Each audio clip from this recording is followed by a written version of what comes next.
Okay, that should not be a problem. Thank you. Let's make sure we note that, though. Yes, Because I will. anytime they make a heading change, it's going to send Sirius off. Rotation center aft, thank you. 30 meters off bottom. It's still going to be the stern of the ship, so it should be very close, but I will note it. Speeding up. Understood, thank you.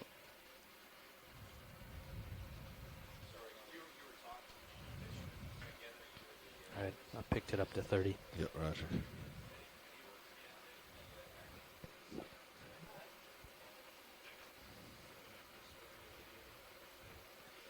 Keep our eyes on the sonar. Make sure that.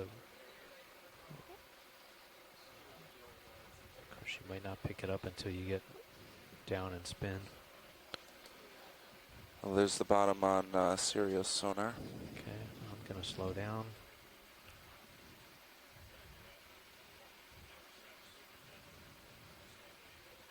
$30 meters up, slowing. Roger. 5 meters off of that bottom target. Did you see that squid eat something? That was pretty cool. Did it? Yep. Missed it. 15 meters off bottom.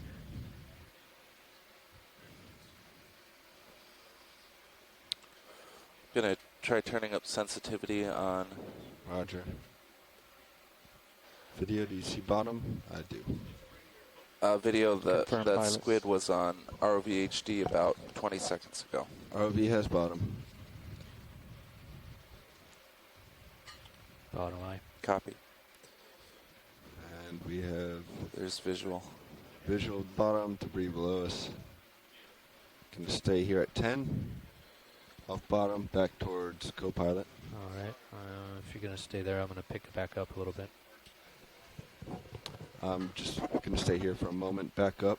We'll have you come around. Roger. And we will be moving and get visual to the northeast. You may want to keep coming down so you have enough slack. Yeah. You're backing up? Yeah, backing up ever so slightly.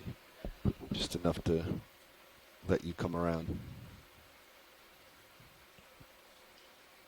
Going into auto head. Appear to have control. Spinning slow.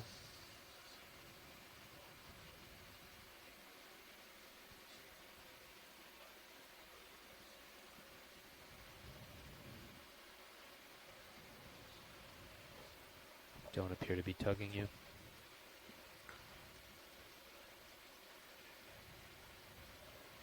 I don't have there. I have you just at the top of my field of view in fisheye.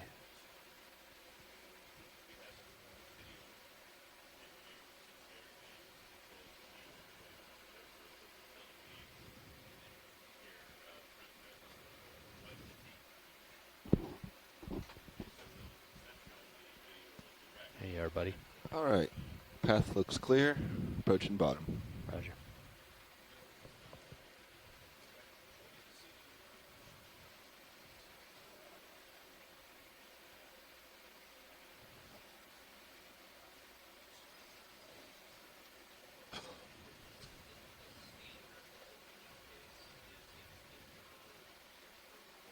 Five meters.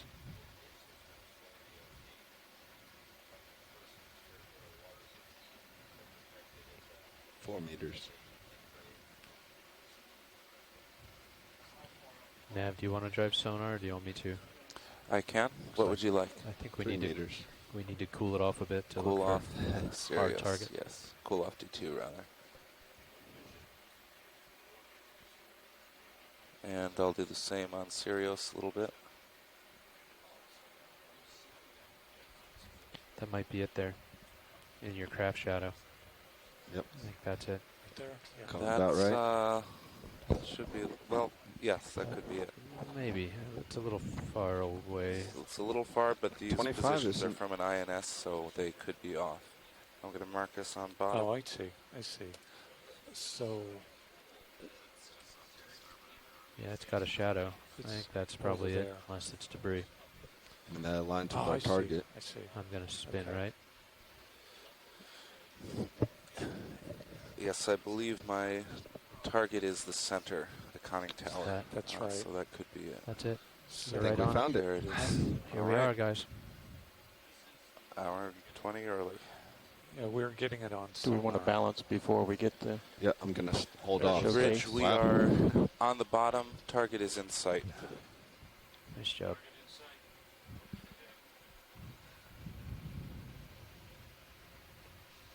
So you may want to turn away from it to keep others from helping. Okay. Going back left.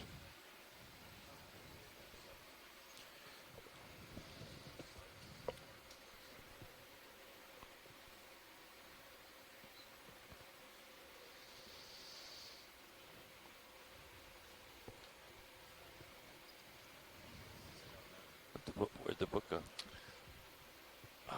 Mark has it. Thank you, survey. We're going to white balance with Can I it out take of your view. pen and tilt? You can take control of cameras, swing arms, whatever you need. Just bring up HD2 here and get your arm out there.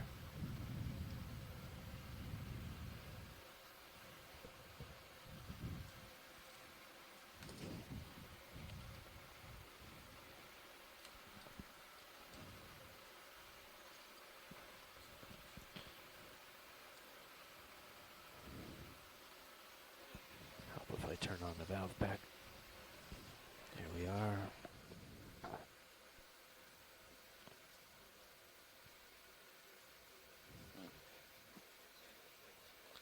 It's a little strange. The SCS widget for CPCTD is displaying ROV data.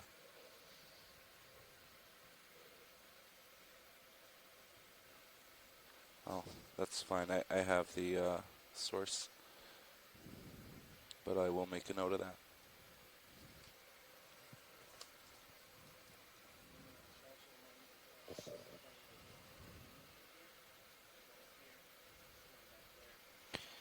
Lower swing arm inboard slightly, correct? Lower starboard swing arm inboard, Bobby? Yeah, that's what I generally do. All the way inboard, like that? I'd watch the light pool Yeah, until, let's watch it. Tell me until what. it centers. Yeah. That's about it, right? Yeah. I think, yeah, that should be sufficient.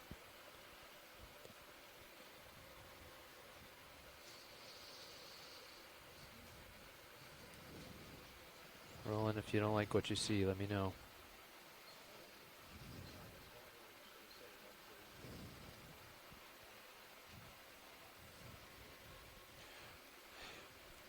Good morning, everyone. This is the ship Okeanos Explorer broadcasting approximately 5 miles off the entrance to Pearl Harbor on the island of Oahu, Hawaii.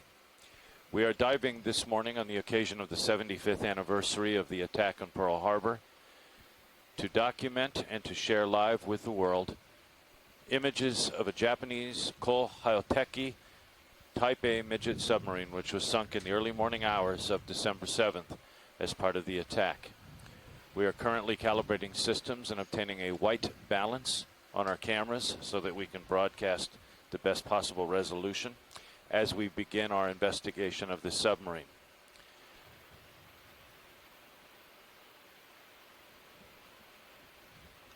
For those of you who are familiar with the events of December 7th, 1941, this may appear to be a bit redundant, but for the rest of you, let us just offer a few words as we begin.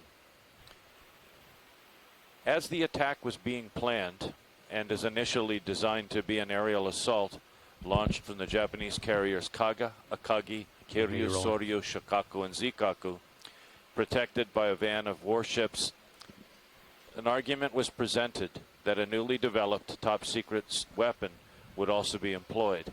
That was the Type A Midget submarine, these days known as a mini-submarine.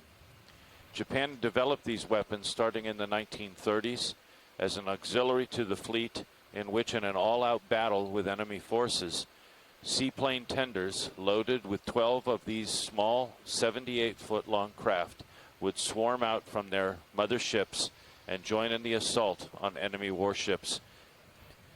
The intent was to to shock and awe the enemy, and with 2 torpedoes mounted Copy. at the bow of each of these Midget submarines, inflict damage on the enemy as the larger fleet engaged in an all-gun battle. These weapons were initially designed as prototypes, but by 1940 the prototype had been set with the basic design of the type of craft that you're about to see. These craft were laid down starting in 1940 in groups of 12, which was to be the same complement to be placed on board one of the seaplane tenders, and under the overall supervision of Captain Kaku Harada of the Imperial Japanese Navy, commander of the seaplane tender Chiyoda, groups of midget submariners were trained coming out of the Japanese Naval Academy at Etajima. As these groups trained for an out in the open ocean battle, as word of Pearl Harbor's attack filtered through top echelons, the midget submariners began to press for an opportunity to join the attack and to use their new weapon.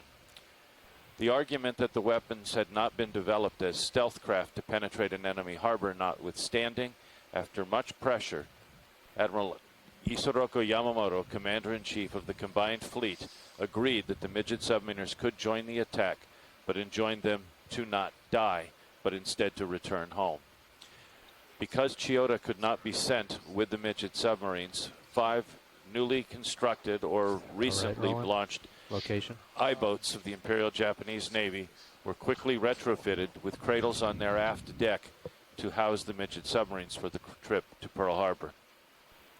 In late November, as the rest of the fleet sortied from Hitakapu Bay in northern Japan, the midget submarines strapped to the backs of the I-boats I-16, I-18, I-20, I-22, and I-24 proceeded along with the fleet of other submarines. Their job was to ring the islands and to attack any vessel trying to get into, or more likely, try to get out of Pearl Harbor in the aftermath of the assault.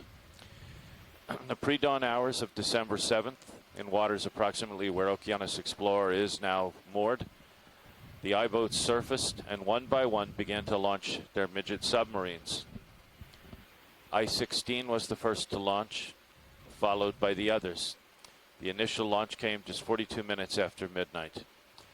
As you will see, over the course of the next few hours, United States naval forces, understanding a war warning, and with the understanding that an attack likely would come from the sea and perhaps from a submarine, had engaged in an active defense and patrol of the defense zone, waters in which we are now sitting. That defense zone, patrolled by duty destroyers, was also being patrolled in the air by PBY aircraft. At 3:42 in the morning, USS Condor, on its way into Pearl Harbor, reported that a submarine was following it, partially submerged. This was relayed to the duty destroyer USS Ward. Ward came to the scene, but was unable to spot the submarine, though it searched for the next hour. That submarine, historians now believe, surfaced only briefly, then dived as Ward approached, and likely remained in and around the area of the entrance to Pearl Harbor. Ward was called back an hour later, at approximately 6 a.m., when USS Antares, inbound from the Pacific, also spotted a midget submarine in its wake. This one also submerged, with a portion of its conning tower and its periscope visible. As Ward approached, PBY flying overhead, commanded by Lieutenant William Tanner, also spotted the midget submarine. Tanner dropped smoke pots to mark the position of the craft for Ward, and as he did, Ward, under the command of Lieutenant William Outerbridge, who had only assumed command of Ward 2 days earlier, having previously been the XO of another destroyer, and with an all-new crew of reservists from Minneapolis-St. Paul, surged into action. At 6:37, Ward had spotted and was pursuing the submarine. At 6:44, they opened fire with the 4-inch 50 caliber guns. The first shot was a close miss, but the second shot from the number 3 gun struck the submarine at the area of the hull just below the conning tower. The submarine stopped. At this point, the chief of the boat set depth charges, and as the submarine went under, the depth charges were dropped, set to go off in 100 feet of water. The charges bucked the submarine briefly to the surface, turned it, and it went down, and as we now know, sank for approximately 20 minutes on a long glide that took it into some 1,300 feet of water into the depths where we now are. We are currently just off the location of the submarine sunk by USS Ward, and when we commence this dive, you out there will be the first to see this submarine live streamed in a public broadcast as we investigate the submarine. This is the first time any of us have seen this craft in close to 3 years. It is ordinarily dived by submersibles. It was rediscovered in August of 2002 by the University of Hawaii's Hawaii Undersea Research Laboratory using the submersibles Pisces 4 and Pisces 5. We want to call out the extraordinary research and skills of the Hurl team, in particular Steve Price, Terry Kirby, Max Kramer, Colin Wallerman, and that exceptional team, having researched, having done analyzed side scan sonar, having spin right briefly. Yep, you got it. worked very carefully and closely, and then using dives of opportunity, other research dives, have been able, through the course of the years, to find a number of vessels that have been sunk out here in the waters off Pearl Harbor. In particular, on that morning of August 28th, 2002, Pisces 4 was the first to drop on a target with Chuck Holloway, Chris Kelly, and Rachel Shackelford. They then were able to guide in Pisces 4, which had stopped to change a air filter pack. In that sub was Terry Kirby, Colin Wallerman, and Al Calvaltis. That discovery resolved the mystery of exactly where that submarine had been sunk, and in particular answered questions from a later generation of doubters who questioned whether or not the crew of USS Ward had indeed encountered and sunk a midget submarine. The crew of the Ward was very clear, as was the Navy, but this discovery of the midget submarine and the spotting of a 4-inch hole where that round had punched into the hull of this midget submarine made it clear to everyone just exactly what had happened. As you will see, while some historians do note that on December 7th, 1941, it was seemingly at dawn we slept, the United States Navy was not asleep that morning, particularly out here in the defensive zone. Sailors were actively working, doing their duty, and the naval gun that spoke that morning fired the first shot for the United States in the war in the Pacific. That war would continue for the next 4 years until the end of the conflict and the surrender in September of 1945, bringing about, as President Franklin Delano Roosevelt had promised, an inevitable triumph coming out of the day. How far in front of you? Yeah, we're going to get it in place for a video, and then meters, right? We'll continue to tune. Okay, we now have the midget submarine in sight. We are at the stern. Going to hold here. We'll need an initial ship on the starboard side. Okay. Current seems to be pretty negligible at the moment. So would you like Sirius move directly toward you or a bit more to the east? Current looks like it's coming north to south at the moment, but not by much. I'll let you two work out Sirius position. It's pretty light current, isn't it? It is. It looks like Excellent. Looks like it's a little bit to the east. Might be a little bit to the east. Yeah. For those of you who are watching, we are in the midship section of the submarine. 10 meters the Type A Kohaoteki was made of coal-rolled steel. I think we want it was Sirius built in on 3 the stern sections. Over to the west a little bit, don't you guys think? We are in the midship section, That'll the center keep the tether portion. out of the field of view of Sirius. Okay. So move Sirius directly north. Directly north, maybe a touch. The stern is Dude, it's dead ahead of Sirius. 355 of Sirius right now. Yeah, I'm off stick right now, and you can see I'm slowly heading to the east. So We've had I hull agree with failure Todd, at the bow, finally. Yeah. This is new. Okay. This and break. Yeah. It's new. Okay. Yes. That's brand new. Looks like it's going to be. Okay, so I'll do 10 meters directly north. That will drop considerably, Jim. There's the hole. Yeah, it has. Co-piloting We didn't degree. see that in 2013. 10 meters due north. Let's try that. Okay. Okay. We have 45 Looks minutes. clean at the flange. I don't even see any kind of active corrosion around the gap. You know how the hull will flex. You don't think so? But it's It looks a little essentially tall a to me. boiler Yeah. shape, To get so it's not going to flex that much. a view. Look at that. Yeah. It's going to relieve. Yeah, you might be right. It might get the camera too much in the Bridge, nav. in the fluff of the backscatter. Yeah. We'd like a ship move, I think please. I'd have to get too close. 0 meters. Up too much. Bearing 0 But degrees. our auto should At be able 0 to handle decimal it. 2 It'd be worth knots. experimenting for a little bit. We'll inch in there, get a little closer. That's why you're sitting here, Bobby. 0 degrees due north. Got the touch. Good copy. Moving in. Yep. Let's reduce range on sonar. Yeah. All right, I can do video that. speak to Okay. us as well.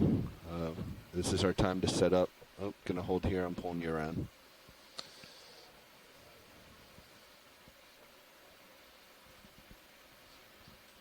Yeah, we're gonna hold here because I'm out of tether. Yep. we're moving Midsection serious looks pretty 10 meters stable. east. No orange corrosion, no active corrosion areas. Looks pretty much like it's always looked. Yeah, I agree. It does. It looks pretty good. It looks like Look how far Out- back Getting that out on your tower tether. goes. Yeah, all the stop way back moving to forward. right under the forward edge of Altitude the 3 sail. meters. Yeah, I don't Yeah. think I'm gonna Terry, be is that able as to far as the touch 8 down hours always gone?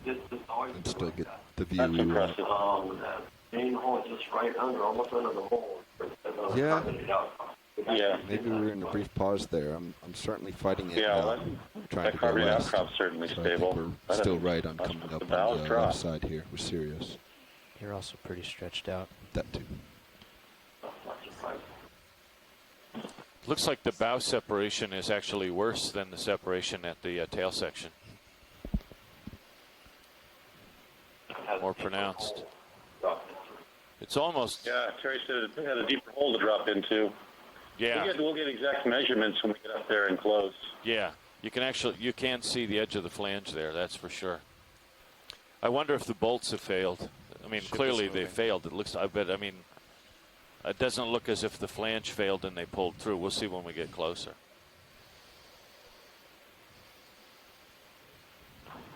It does look pretty clean. Yeah, and now that we have target, feel free to slow down sonar if you want some. I think Todd's getting it set up how he wants Perfect. it. You feel free to tickle with it, but I think we've got a good return. That does look good. It might be slightly hot, but Go ahead, Bridge.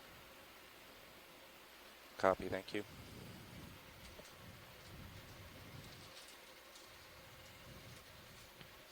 yeah, we've got a little bit of tether to play with, but we'll probably need to bring Sirius a touch closer than this. Agreed. We are still moving.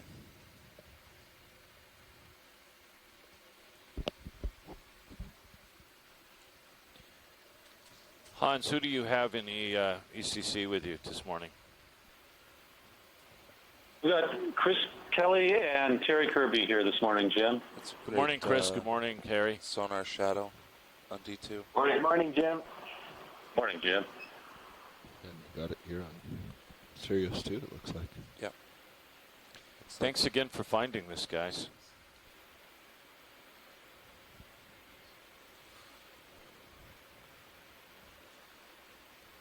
So for those of you out there, go ahead. It was quite a thrill when we came upon it in 2002. I'll tell you, everybody was pretty excited. Terry'd been looking for this That's for a about long it for the time. ship move. Let's see where Sirius settles out. Or That's do you know you'll want more? really added something to the history books, and now the rest of the world is getting this chance to see this live, and how appropriate that both of you are there to help guide us all through it and to share it with the world. Thank you. Video, I'm gonna back out a little bit. There's a break there too. Look, Yeah, that was the break he was mentioning already. that one. No, No, to the right. yes. What about the one on the left? Yesterday, I mean. They already Oh. knew that stern section was separating. Yeah, pilots, if you said that, the bow section has separated now too. So video, I'm thinking if we're happy with this, we can see what the zoom is, but I'm thinking we'll want to stay out a little bit so we can do a little bit Yeah. zoom on the bullet. There. entry point, but then also we'll come out and see what we're seeing right now, the whole conning It'd be good to tower. take a look at the I torpedo suspect guards if there and was see any what ability the to get drop any is meant light for the inside of extreme that, forward end. Yeah, we would will. be, Good to bring a little Right more now, red we're out. just we're experimenting with yeah. But as far as zooms and whatnot Yeah, when we when commence it's- and when you have the reporters. when it's time to go, I think this is probably a nice view. Can we see what zoom looks like here? We want to see Please. what position we can get at and where we can zoom into the shell hole. Yeah, it looks like you have a little current coming out of the west today, which is kind of unusual for the Yeah. A little low on light. Yeah, it'd be nice to get a little more reddy orange. Terry, we're Yeah. we're looking right now at that other little If we crack get on the closer, side. that Those should come come wide. up a bit. Correct. Yeah, I also want to provide a nice overview. Right. You're If we zoom Still out, at the yeah. shell hole. If we zoom out and all we get is siding, it's- right. I was you thinking. don't understand. I was thinking once we get the shot, then you can actually sort of back out the vehicle. And so and sort of- recall, Agreed. I was seeing if we the could do it stern in one was place. almost sitting on the bottom. Minimize So risk when that let kick go, up or anything it has else. slowly been scoured, but the bow had quite Shall I a go quite with a this? depression to drop into. So, if it let co-pilot, go. I think So, Stereo says about looks like it settled fell out. into Would that you hole. like to be closer? Yeah, I think agree. we want to be closer. What if we put us more right over the, not right over, but very close to the stern. And then I could spin right and drop down for the shot. Can you- And with the easterly set of the current, might be a. Yes, it is. I think the tether will stay out of the shot. Okay. Should we see how much light we got inside at this point? Right now I have you not sure we're gonna 25 see much meters here, Roland. directly south of the stern. Go ahead. Just sort of center should we up move and 10 I'll of push that? in. Yeah. That's Okay. true. We have time to play with it, so Sure. let's watch what that does.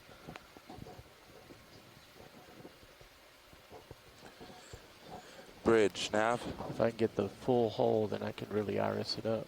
Oh, We'd that's like nice. to repeat the last ship move, please. That's 10 meters, bearing 0 degrees, speed 0.2 knots.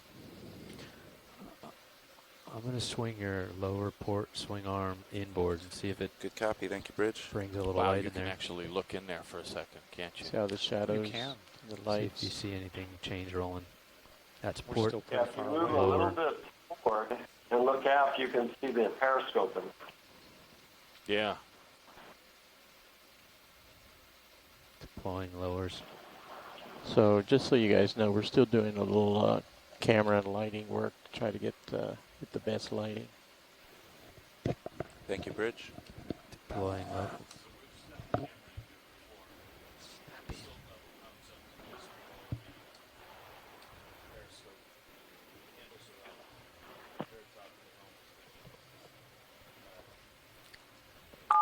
Bailout still 180, confirmed. Seeing any change rolling with the lighting? I've got the lower swing arms lower and further inboard.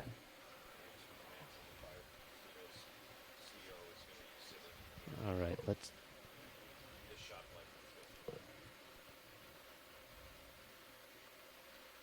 I could try to bring the uppers in front of, but that's not going to get light in the hole. That's just going to wash the. That's still interesting the way that metal is blown outwards like that from the shell penetrating from the Well, outside. what it is Further the steel away. fairing over the pressure hole. Yeah. And when that punched through, it actually bounced the No, fairing back I'm out. playing with my autos over Through here. into the pressure hole. I'm bouncing a little bit. So that when we first found it, it looked like the shell had come up from the inside, but Yeah. they're almost like two holes. Now it's just where that half round is from Take the a look at pressure the hole. Sirius HD cam. Steel plate. Sirius of the HD fairing 1. that gets back to I've got the starboard upper so forward it's basically and straight punched through down. two steel plates. Not sure that. Let me try the port one too and see if you'd see a change. Upper swing arm stowed. Remember, when we first tried to fit that 2.5-inch tube, it wouldn't go straight in, but only go in at the angle the shell came in, slightly behind and Right above. now, see Right. if you. And that went right in to where that cross frame is. Yep, It was a that tight fit. Yeah. there. You like that or not? Or is that too hot? No, I think that's heating up the It's a tiny hole. I'm not sure we're going to get much in there. I think we want to spread that back out.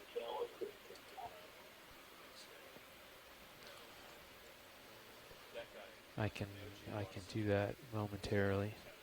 I think we'll spread the upper ones out more so you don't get too hot of a, right?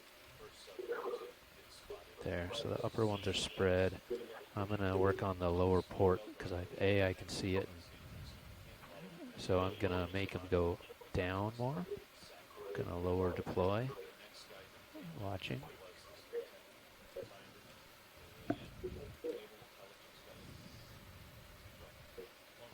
Any change?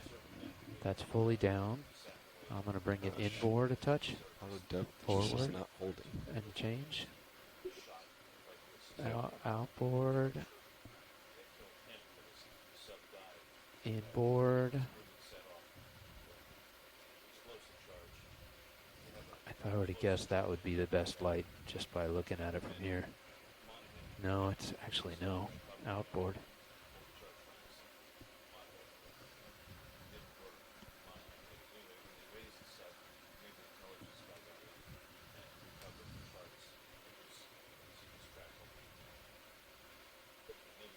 Working on it.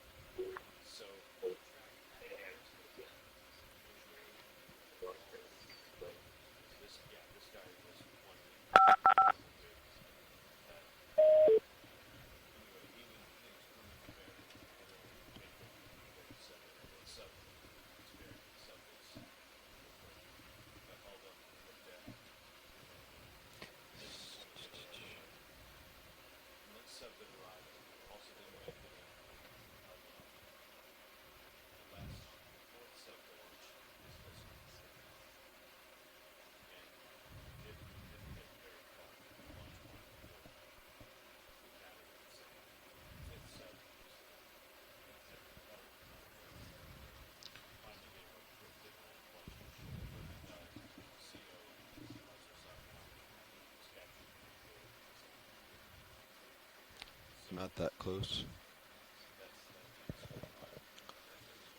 Yes, you could. Co-pilot, you should be settling out. This is, you know what would be really nice, Dave, is if we could get Can more of an come wide? oblique shot. And with the easterly Yeah. current, I wonder if I should be We right remember over the seeing the transom periscope shaft through that hole or past if we it even. were from a position a little more There. forward and looking back a little more towards the stern of the sub and zoomed in. We may be able to catch a glimpse of the I think you periscope. probably in want to there. stay on this side, right? Why? I don't know. What do you guys think? I think Let's I let's thought get it us would right be on over the side. the let's get us right over the planes and the prop and see what the tether does. Okay. There's nothing Tony, sticking Polly up, here. so I'm not sure that rule applies here. Okay. I think it might be a bit off to the west now in addition to north. Do you Just a agree? touch west, yeah. Just a touch. I'm facing just east of north right now. I'm going to put you right on what I marked as stern when we first saw it.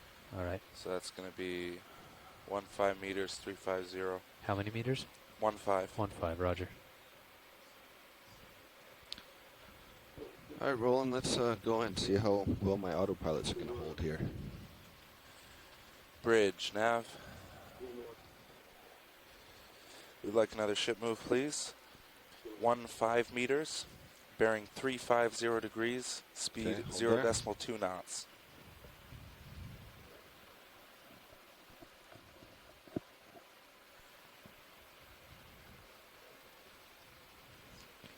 Okay, Todd, that should put you right over it. Okay.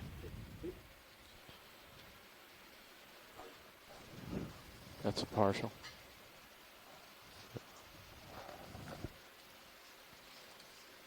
Okay, continuing. Good copy. We're not quite at that same angle, are we? No. Okay, coming left. Hey, Jim? Yeah, go ahead. Just a little while ago, you had a Yeah, just a- since we're looking at the whole, Chris, we've been talking about some of our earlier dives. Chris mentioned this might be a good time to describe this. When we first tried to put a tube in there to measure to see what type of a camera we could get in, that tube, the 3.5-inch tube, wouldn't go in that 4-inch hole perpendicular to the conning tower. But as soon as we angled it up and behind at the direction the shell came in, so slightly above and behind, it went in really clean, but it went in, where it went in was right into that main cross frame, that cross beam. So that's why we thought that shell, which didn't explode because it didn't have time to fuse, it was just this high-velocity projectile, went in through that hole and hit that main cross beam and deflected through the bottom. That's why we think that it opened it up with a flood port and a vent port, and it's probably why it didn't implode. Also, the amount of sand that we saw inside there would have probably filtered in through a hole in the bottom. I can't imagine as much sand as in there came in through that little hole up on the conning tower. So it was one of the reasons that we surmised that shell went in and punched a hole through the conning tower and deflected and went right through the bottom. Yeah, and there was life inside too. Yeah. Little crabs and things. Yeah. There's arcs. If you was rocked the other direction, and there was have a more dynamic shot from Sirius. Yeah, and then the other side of the conning tower looked like there were some fragments that actually punched out some holes. The other side, very small ones. We saw a few little, some of those we saw on the other side of the steps. Right. Little footsteps that went up there. Excellent. The other thing that was interesting, we first found it, and it looked like a shell actually come up from the inside because the metal was splayed out. But what there's a steel fairing that's over the pressure hole. So it actually punched through two steel plates. It went through the steel fairing, which basically bounced the tear back outward and then punched into the pressure hole. Yeah, no, that makes a lot of sense.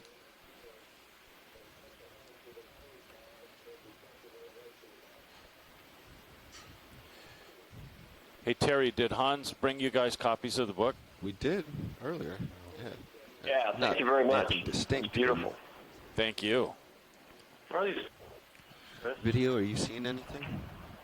I mean, hard to see there, but these little glimpse of something in there. juvenile? Co-pilot, No, would you these like me to stop here? are We still have a most few more likely minutes they're to see what we call lanternfish in family Myctophoridae. Play out, Dave, and then So make an they are adjustment. sort of pelagic planktivores, and Slightly you further can west see so them we can quite get the often in whole these big sub schools. one. Right. They look like to me, but haven't had a really good look at one of them yet. Lanternfish? Yeah, they have want me to come photophores around? on them. They actually emit light. And we can use them to illuminate things. All right, let's go partial. Right, so the current is shifting. You can see it was coming right out of the west. Now it's shifting slightly down to the...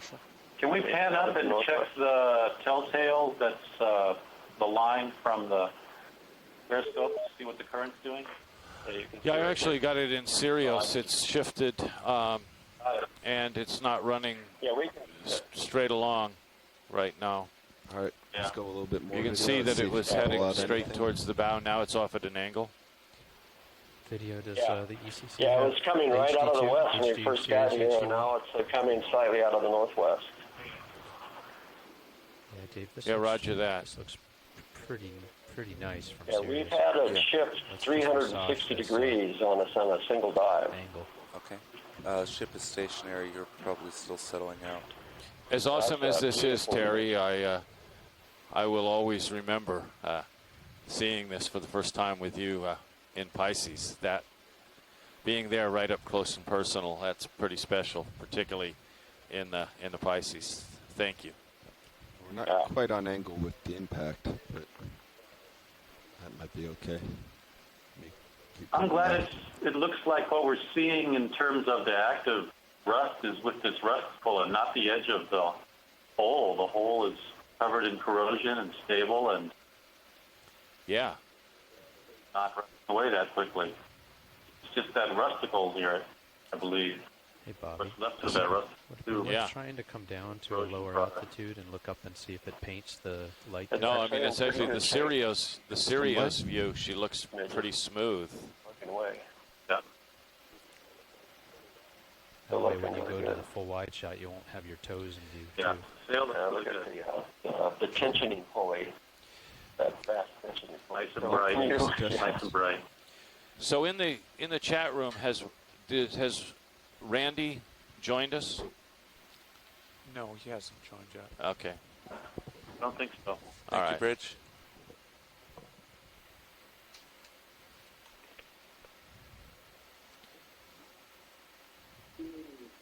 He'll be on at about 6:30. Roger that. Polly with a question. Yes. Is it true Come that down, you so said that the bow, the forwardmost section had not collapsed downward as recent as 2013? That is correct. The bow had not detached. Now it has. We're going to take a look at that pretty soon. So that's brand That is new. an astonishing degree of change. Okay. Yeah, no, and I mean, what Terry was pointing out earlier is there was a depression that had scoured out under the bow, and so this was a concern. Terry had done a model that suggested that this is exactly what would happen, and one of the things that we were going to check on this dive was the level of that, or the depth of that scour, and if this could be braced. That is now somewhat a moot point.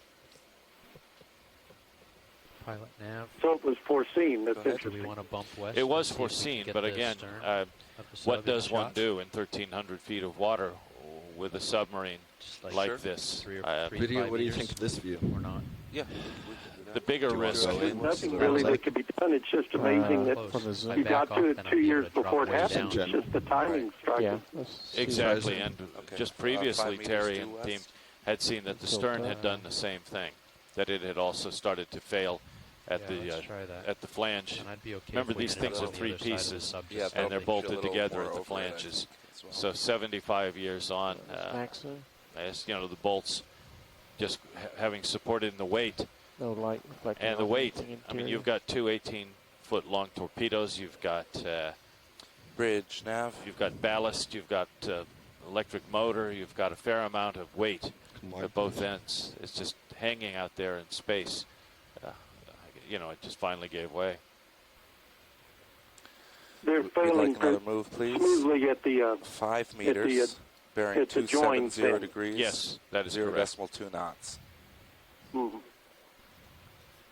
On a related point, when Bearing is moving to the 270. the three-piece sub, are You you think going to you can survey follow the surrounding area a little bit because surrounding You look wreckage good. might identify how I'm it got thinking dumped we there? get serious just a little Yes, further we west. will.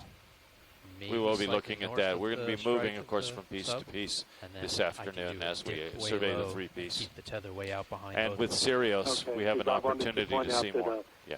Unrelated wreckage Let's in see if this my, one case might be others can especially get this important. one. Yes. There might be a more identifiable wreckage from another ship like sunk at West Lock or something. But That's correct, though.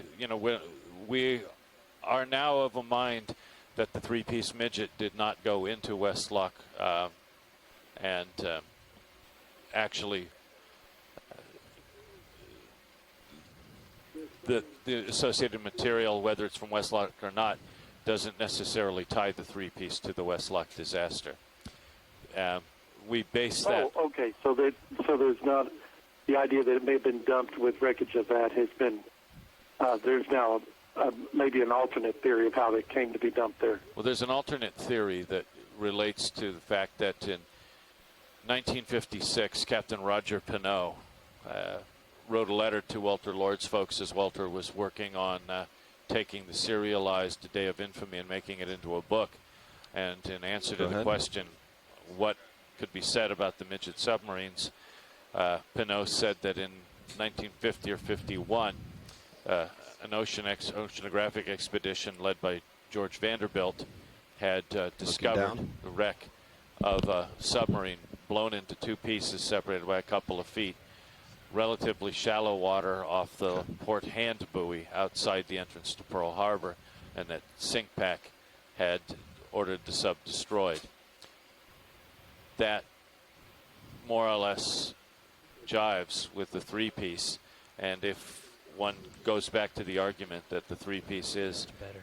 I-16 as the first to launch, bear in mind that I-16 launches its boat at 42 minutes past midnight. Co-pilot, that's about at 3:42. Condor reports, and that's seems about to be very little right. delay. You know, these guys were moving the creeping ship in, Sirius. trying to follow Condor in.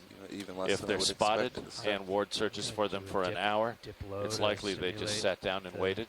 And of course, after that, I-20 has launched, and with Ward departing, it's entirely likely that, or even even before, that Iwasa did make it. Okay, and we do know that the sub sunk by the bow. Monahan was Naoji Iwasa's from I-20 because of the recovery of the uniform sleeve Survey, you want us up with his higher? lieutenant's insignia. So I-20 makes it in. I-16's boat sits outside. I-18 has launched, and I-18 with Survey, you want Furuno me in higher? command also doesn't make it in. Bear in mind that the Japanese Midget Submarine Association feels rather strongly based on the forensic stuff they found get the inside color. that sub when Now it came we back can always after come having back been out found and raised from Kehi to Lagoon. get the entire conning tower. They feel that that's I-18. Yeah. But right here we have a good focus on the ostensibly makes Delta this. Do you guys think we should back out west a little fourth to try to midget get to this, launch. I'd go And 5 meters. with that, planes in the shot? you know, Yeah, it hasn't gotten too back far towards you. 5 when meters it's west. encountered and Yeah, shot at. Copy, another 5. So if we can get that in the field of view, the last one to then we launch, can of do a course, zoom is in. off of That is I-24, and that's the bow Kazuo end, so we should Sakamaki, maybe get who, that. with Kiyoshi Nagaki, drifts around and goes ashore. Right. Sorry. Yeah, the stern. So we should see the. So that's what we've laid out in the new book. I'll ask for another 5 meters. You know, discussing it Bridge, amongst nav. ourselves, and we'll see where it goes. Of course, subject to a lot of discussion. We lay out everybody's argument. We talk just trying about to get this perfect. the We'd Westlock another theory. 5 meters. But I same think the bearing, simplest answer 270 degrees at is, 0.2 you know, knots. based on that letter to nose, that the three-piece midget I-16's boat Do you want is to the try one that is found just outside the rise entrance. lower? And it See makes what it operational feels sense like that on if the you're floor? not going to get in, Well, if I that go you any wait higher than I outside am the now, we're entrance, gonna lose No, like pilot. the big I mean, mother boats were, to shoot when's anybody our that's winds coming out. go And then time that again? brings into play that whole question of approximately USS 30 Lewis saying that there was a sub at 44 that lots of buoy time. that shot 2 torpedoes at him. Yeah, I can come up.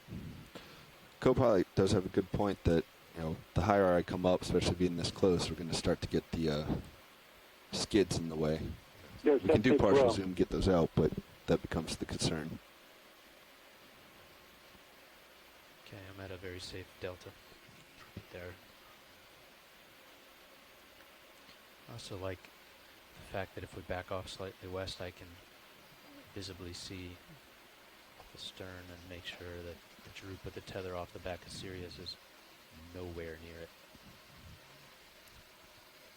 I would concur with that, co-pilot. Because we do want to do the drop low shot. Yes. Okay, continuing to come up.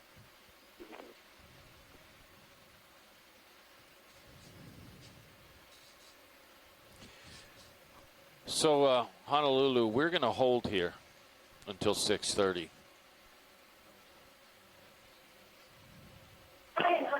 Sounds good. I mean, is this still an okay shot? Even for the impact?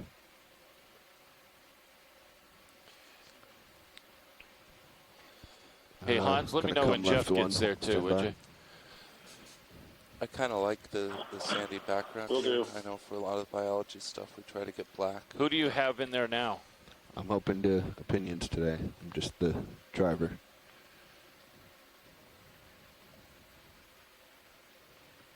All right, go ahead, video.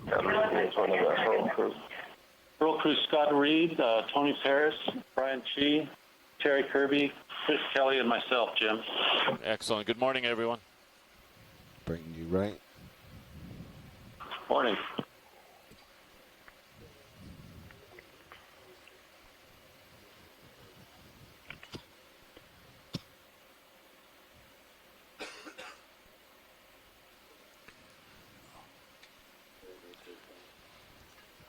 Can Can you use your keyboard Hans and and turn Tony, my I'm heading change down to guessing half a that degree? everything worked well with Bofin and that Kelly is there and that they're broadcasting now. Pause. Heading step is at a half degree. Okay. You want it less than I'll that? give a call over there to confirm it. Roger, thank you. Stand by.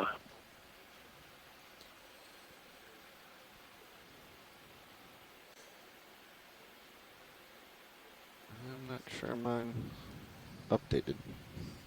I'd like to, yes, let's go. If we've got this Co-pilot, dialed that should we're be good. in I wanna position. Look at this bow Okay, failure. I'm gonna do a dip and look at that. Go for it. Going low, Bob. So video, you happy with this? No. You like I this mean, we're position good. better? Survey? By the ROV Or you go pilot. longer there. If we're good, I'm not quite sure where we were to yeah, let's do that. catch that. Yeah, let's do that. Let's start. Yeah, Yeah. let's start. Let's look at the scope and let's just work our way. Yeah, work our way. Yeah. Jim, this is Hans. I understand that they're going to open up and turn everything on around 6:30. Roger that. Before that, they might not be fired up yet. Okay, Delta of that's 7. good.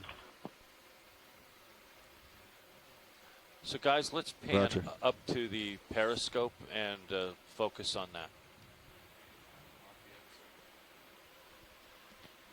Roland, this is the shot. What do you think? Maybe pan left a little, get more tether out of the shot. Oops, too much. Okay, let's zoom in. I know we're gonna have to back further west to do it, but then we'll lose the survey 1 go. Oh, got it.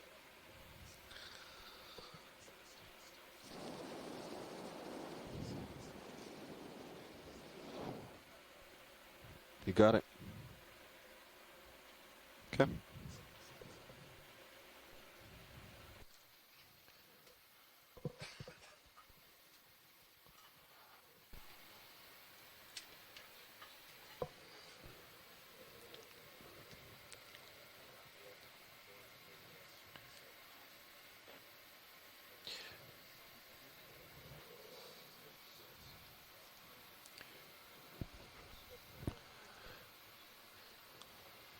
So, Honolulu, while we're in this position and waiting for media and for others, we're going to be just taking a look at different aspects of this. One of the questions, Terry, you guys can probably answer it, is orientation of the periscope. Will Lerner yesterday told Hans that just as they made the shot, the scope was looking right at them.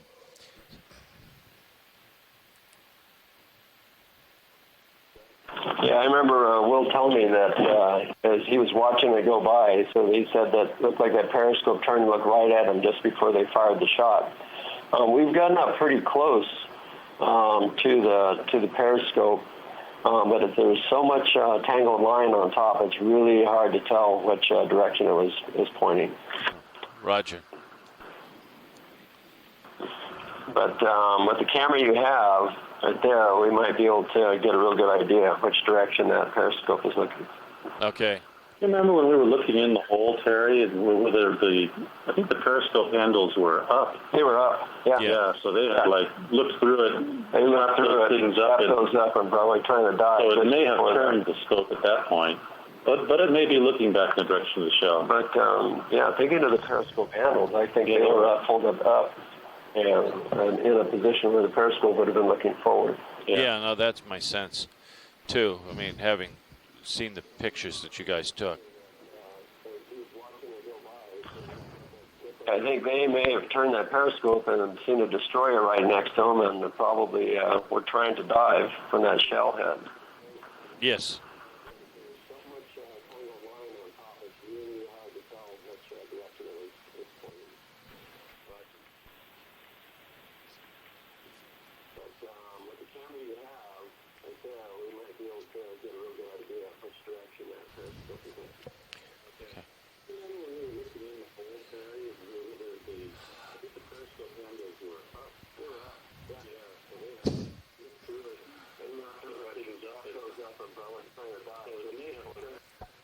So, I understand that Randy Sasaki has joined us from Japan. Ohayo gozaimasu, Randy. Thank you for being part of the dive.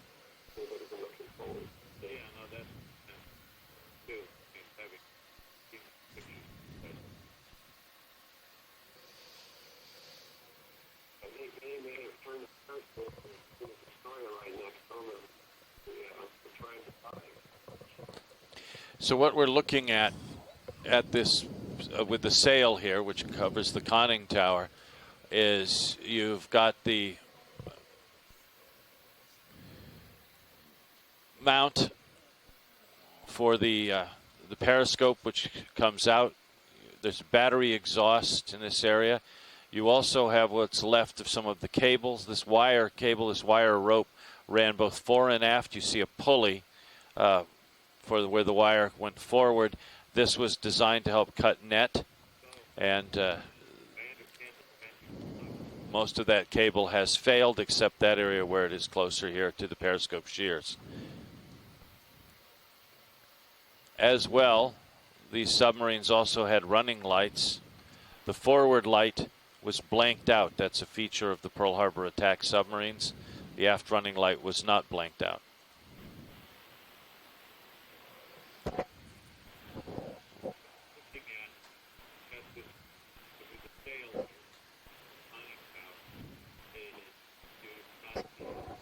For those of you wondering, is it possible to zoom in on the top of the periscope?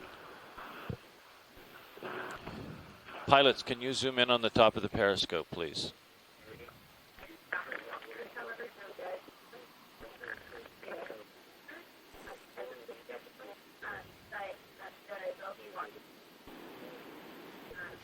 Ocular, kind of facing forward and maybe a little to starboard.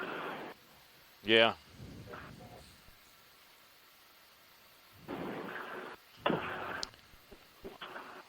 Crab shot. Yeah, that's a great crab shot at the top of the periscope. There's that flat surface, Jim. It looks like it's forward and a little to starboard. I don't know if that's the ocular element or not. Right. Get around. Perfect. Mm-hmm. Yeah, it does. Thank you, guys. That's perfect. Hold for a while. That's a yes. Yeah. Well, here we are. Beautiful shot. Look at that. The Galaxy. Yeah, Galaxia. Galaxia? Beautiful. Galaxia. Galaxy. It's just a reminder. It's incredible. It's just a reminder for everybody out there that oftentimes as we do our work and we find these wrecks at the bottom of the ocean, that indeed out of death comes life. And these wrecks now are, of course, the homes, the habitat of a variety of marine life. And here at the tip of that periscope, you see that very clearly.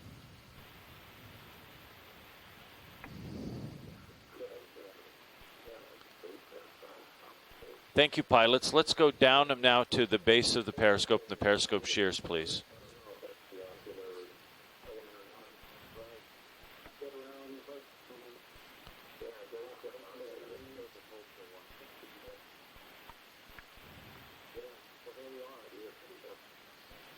Beautiful, yeah. Yeah, that's great. We just keep going down, nice and slow.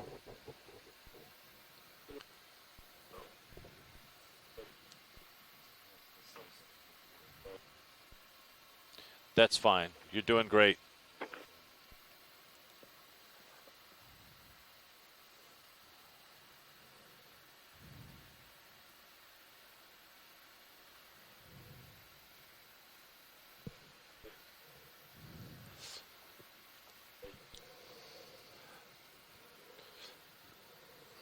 Chris, this is pretty nice in terms of the colonization.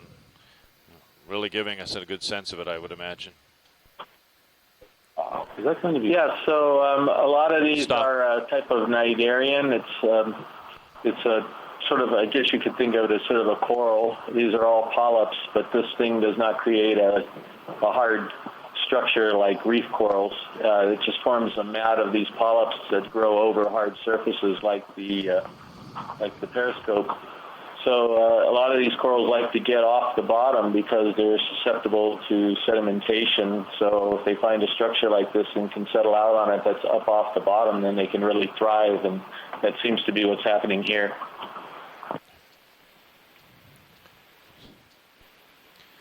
Okay, guys, can we just back out a little bit and drop a little more?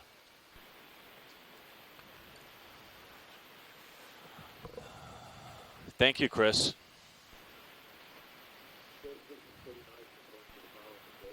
Some of those curly white structures there are worm tubes.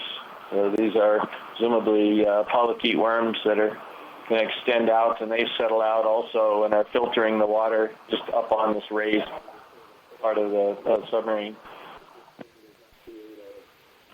It could also be, too, that there's a different, more noble metal in the periscope shaft, and so it's not going through the same incrustation process as the hull, as the sail.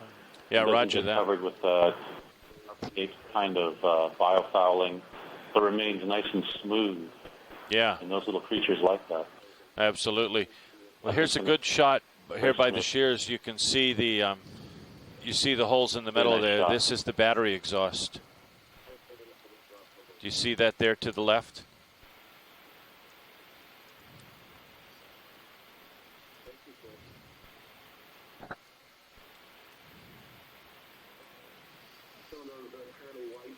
Down.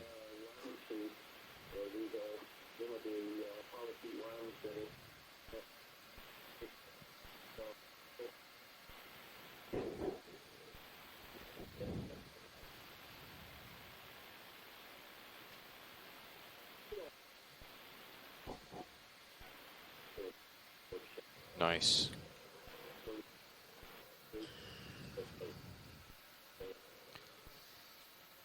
Chris, what's this big spiky guy? So that's a sea urchin, and his official name is Stereosideris hawaiiensis, and he's probably feeding on some of this maybe bacterial mat or maybe some of the cnidarians, those little coral-like structures on the sail. Awesome. Thank you.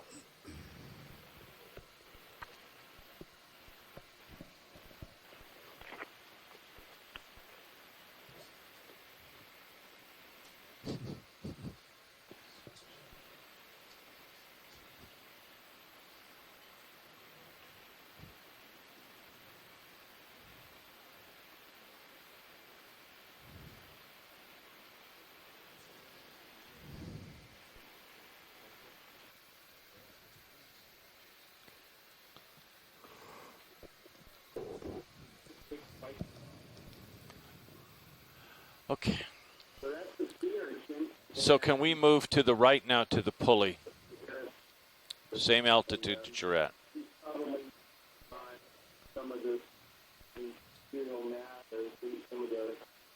So Jim, Bruce Mundy from the Inouye Regional Center has joined us over here, and if you got any questions about fish, he's one of the premier fish experts here in the Pacific, so he can help us out with that.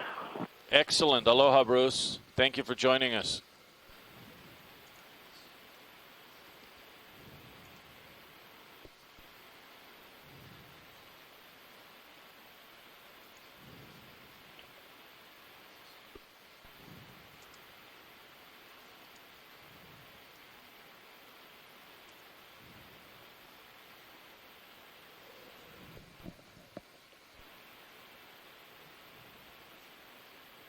Tony Tully here with a question.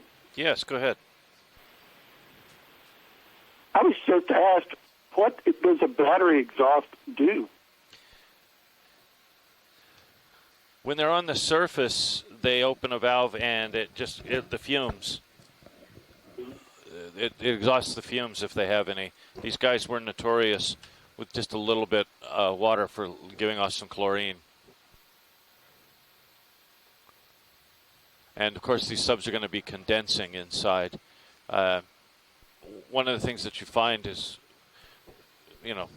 when you go and you spend any time underwater, particularly if you've been in a human environment, and the curl guys can talk about this at some length, you get condensation inside your craft. So you get enough condensation and you get a little water on these batteries, they're going to give off some chlorine gas. And so when you're running close to the surface and the conning tower is out of the water, you can throw a valve and you can exhaust some of that gas. Ah, that makes perfect sense. Okay, yes. Thank you. You bet.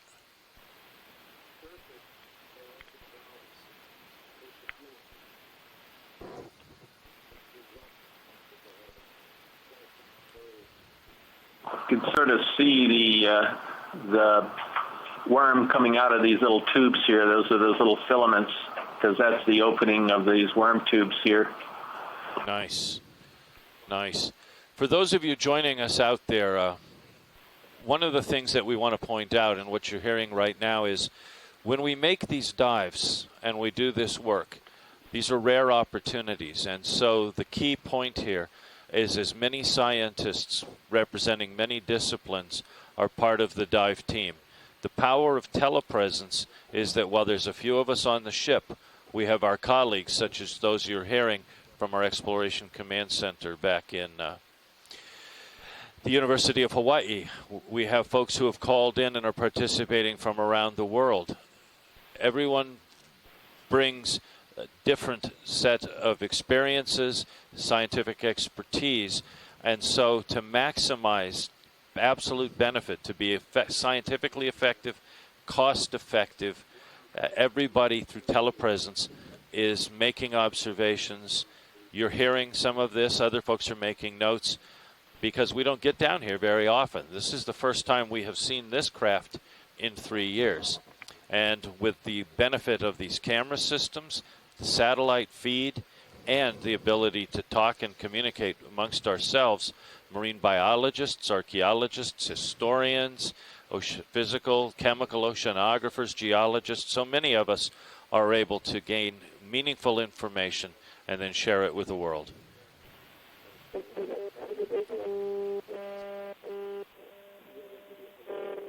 Jim, I wonder if we could look at that orange round thing that's just left of center if we're going to be here for a while.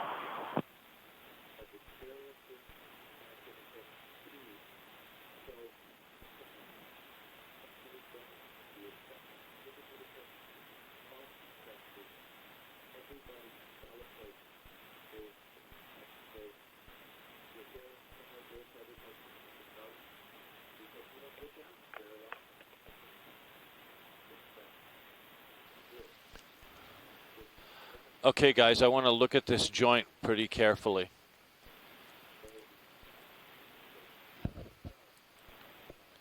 So, Hans, Terry, everybody, we're going to start here by taking a look at, oh, look, you can see the bolts, and look at that.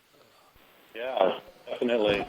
Okay. They pulled out of that forward flange down there. Well, look, the hull has failed. The flange has actually pulled away. So it looks like it's separated on both sides. Yes. Yeah, it's actually torn the metal. A separate element. Wow.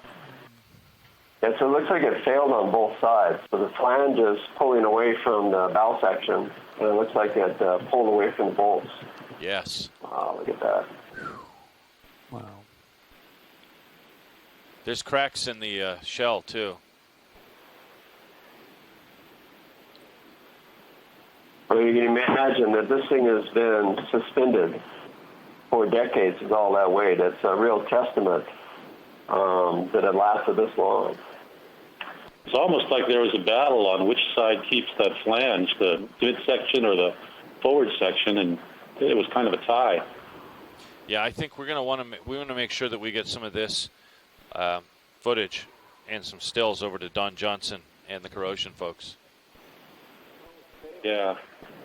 And also, when we zoom back out, we can put the lasers on and get some measurements of the size of this gap in the forward section if we can. Absolutely. So look at some of the piping on the inside there. The corrosion's formed domes over each of those bolts. That's really amazing.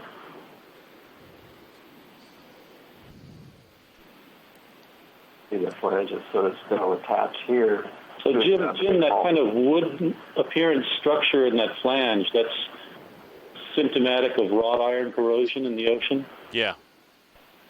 It's just when it's hammered and the metal's bent, into each other, as it begins to corrode, it just striates like that. Look at that. And There's intrusions, and then you see the cable there? That's electric cable.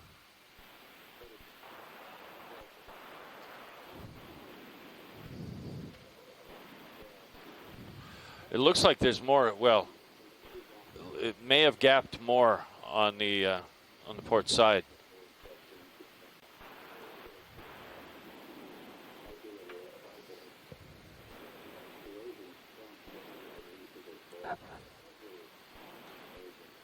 Interesting.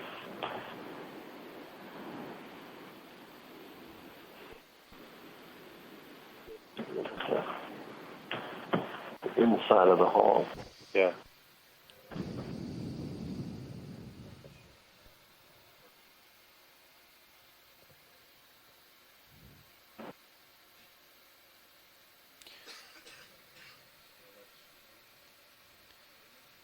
I see what looks like a bit of a bus bar for a battery there.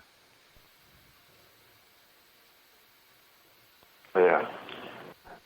To be a forward battery compartment, and the corrosion on everything in there tells me that, this has been opening up and corroding for a while. This is not something that was, pristine and not undergoing the incrustation process until suddenly breaking away, but over time, opening and allowing that corrosion to take place inside. Yeah, but I'm not seeing a lot of colonization in there either. Be interesting. Fish, you mean life? Yeah, roger that. This area forward, but this forward flange joint was pretty packed. This was the end of the two torpedo tubes. Yeah. In here, and that was pretty packed. For this flange joint was. Yes. Oh, that's right. Everything forward, torpedo tubes forward, aft in the torpedo tubes. So batteries all aft towards the sail. Yeah, that's right. Going back toward the control room, so there's about maybe 15 feet from this for the flange joint was going back to the control room for the other batteries were. The whole forward section was torpedo. Yeah, the bow is the torpedo tubes with a little bit of I'm not sure how much bus or ballast goes for it. I'd have to go look at the plans again, but you've got that bulkhead that's right that separates the forward battery from the bow. So remind me again the distance of those lasers. 10 centimeters. Is that 10 centimeters? Roger. 10 centimeters. Okay, so that's a 20 centimeter gap there, and it's 20 plus in the larger bigger. areas. It's bigger on port. Yeah.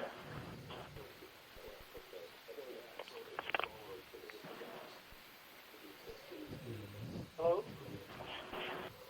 Yeah. Oh, I've been kicked out.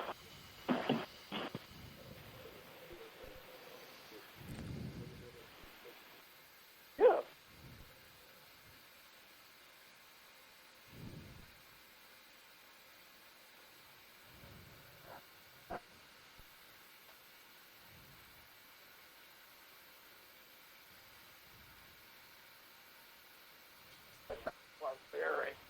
You should even worry about it. It's insane.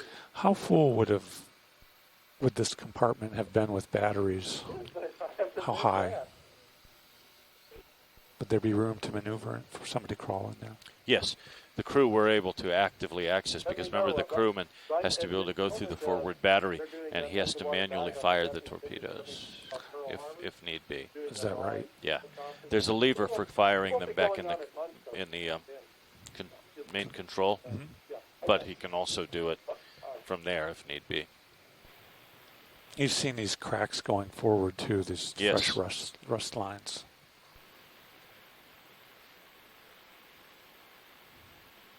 Beautiful work, yes. Frank, have you seen bolts do that before, where when they're stripped out of holes like that, they They just have this complete dome-like corrosion appearance with the products. No, I haven't seen this before. It's very interesting. Hans, I've seen it in freshwater, but not like this. I don't think they pulled out. I think they're actually the bolt heads, and they just paid right through. The flange is still together. Okay. I think the bolt heads pulled out. So you can see the forward part of the flange is missing. It just separated. So I think the flange is still there, and those are actually the nuts on the back of the bolt. Okay, I see. Look at that. Yeah, I see what you mean. So you see that the bottom has not failed. It's just bent. Right. It's stressing. Yeah. But Terry was telling me these look like the bolt heads, and the flange is still there with the bolts in it, but the forward edge of that has broken away and gone forward. I think those are the nuts on the other flange. The flange is still intact, but you don't see the flange face on the forward section. And I think it just separated at the flange.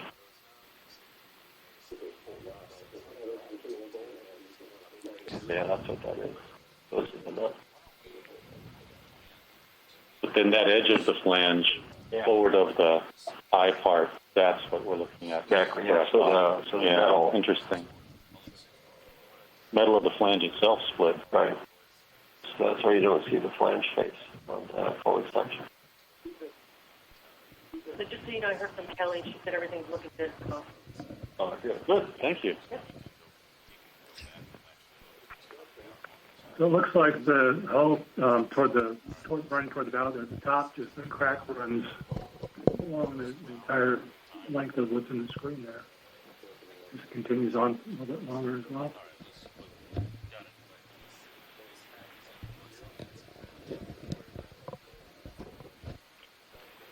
Say again?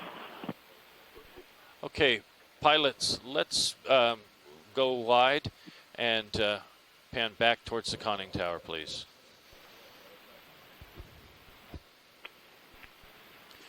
So, Honolulu, we're going to start moving back into position towards the conning tower. The plan is to be in position, and when we are on point, we will walk folks through what happened 75 years ago. Roger that.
Excellent, thank you.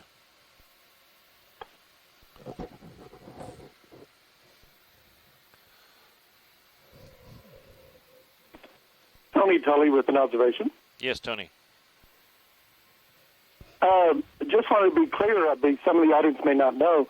When you refer to the book, are you talking about Lost Submarines, the one that came out just this month? Yes, the brand new book that just came out. Title and author? The Lost Submarines of Pearl Harbor, yes. Yeah, Tony, go ahead. Lost Sorry. Submarines of Pearl Harbor.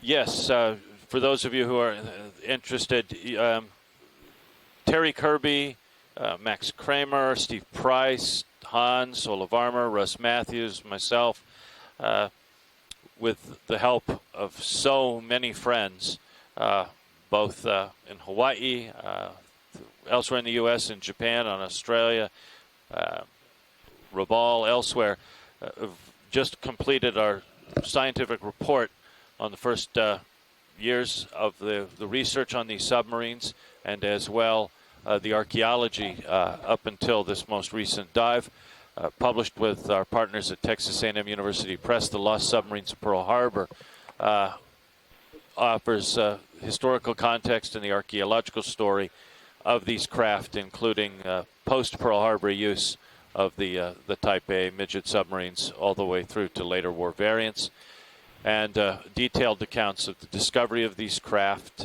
legal questions around them, the understanding between the United States and Japan as to how these subs are managed and protected as war graves and historical and archaeological sites. And that book, done by all of us as a labor of love, is available, and all of the proceeds go to charity. And it is available on Amazon.com, I've noticed. So, as we get into position,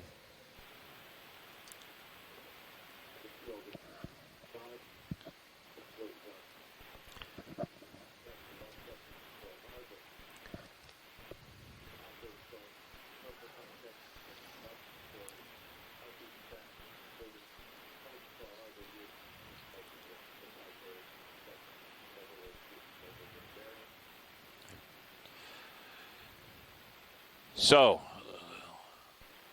ladies and gentlemen who are watching us from around the world and in the United States, and those who are tuned in with the 75th anniversary of Pearl Harbor, we are broadcasting live to you from the NOAA ship Okeanos Explorer, approximately 5 miles off the entrance of Pearl Harbor in 1,300 feet of water. We're a team of scientists, technicians, mariners, joined by colleagues ashore, including marine biologists, oceanographers, and others, engaged in an ongoing mission to better understand what rests in the waters of the United States and at times elsewhere in the world. Ocean exploration is a vital and important part of what we do. The ocean covers 2/3 of this planet, and to date only 5% of it has been explored. Every time we go, we find new life. We find incredible historic sites such as the one you're seeing, which speak to our collective human experience. We see ongoing evidence of humanity's interactions with the oceans, and we're always reminded of how vital and important the oceans are to our ongoing survival as a species. Today, on the occasion of this anniversary, we are giving you the first live look and an interactive opportunity to explore one of 5 Japanese Kohayoteki, or Type A Midget or mini submarines, which were deployed to attack Pearl Harbor 75 years ago. This Midget submarine that you are seeing is one that was encountered and sunk by the USS Ward 75 years ago. And as we commence this dive, visiting this, I want to remind everyone that we are visiting a site which is not only a historical and an archaeological site, but this is a grave. Resting inside this craft, most likely, are its crew, Akira Hiru and Yoshio Katayama, 2 young men who 75 years ago set out in this craft to undertake a mission which ended for them early when they were spotted and sunk by the USS Ward.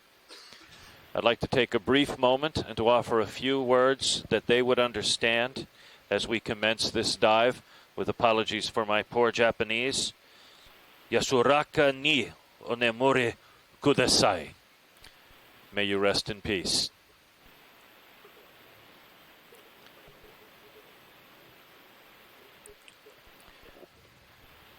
"75 years ago, at this very moment, the United States ship Antares was on its way into Pearl Harbor, passing through the defensive zone outside the harbor, an area actively patrolled by United States destroyers with a war warning and anticipating that if an assault came, it would likely come by sea and perhaps with submarines. in addition to the duty destroyers patrolling, there was an anti-submarine net which had closed off the harbor entrance, which would be opened to allow ships to come in. Thanks to espionage, the Japanese forces embarking that morning to attack Pearl Harbor knew of this gate, and the Midget submariners had been deployed and had been told, wherever likely, follow another ship in and follow closely so that that gate, when it closes, has you inside the harbor. These 5 craft had been launched systematically, one after the other, after having deployed a raid and a fan outside the entrance to Pearl Harbor. At 6:37 a.m., Antares spotted a submarine immediately aft of it, with its periscope and a bit of its conning tower sticking out of the water, mossy green from its time at sea. The submarine was evidently tailing them and was operating against instructions. That is, all submarines coming into Pearl Harbor had to be surfaced. This suggested that the submarine was an enemy vessel. Antares notified the duty destroyer, USS Ward, which had previously answered another call with another submarine, but had not seen that despite an hour's search. That was likely another craft. As Ward approached, flying high above in a PBY spotting aircraft, Lieutenant William Tanner out of Kaneohe Naval Air Station spotted the submarine following Antares. He radioed in. He dropped smoke pots to help to guide Ward to the submarine. Ward, a veteran World War I destroyer brought back into service, was commanded by Lieutenant William Outerbridge, who just 2 days earlier had assumed command of Ward, having previously been the executive officer of another destroyer. Ward's crew were reservists from the twin cities of Minneapolis-St. Paul. They were ready, and they were not caught asleep. 75 years ago, at this very moment, Ward is moving into position. This submarine, 1,300 feet above us, is also still in position, following Antares as Antares' crew watches from the fantail. Ward's crew has just come to quarters 75 years ago at this point. Men are rushing to their stations. Up on the deck, Ward carries 4-inch 50 caliber guns. These are being manned very quickly. Men are going into their positions. Captain Outerbridge is on the bridge, and they are beginning to close the gap. They have spotted the submarine at this point.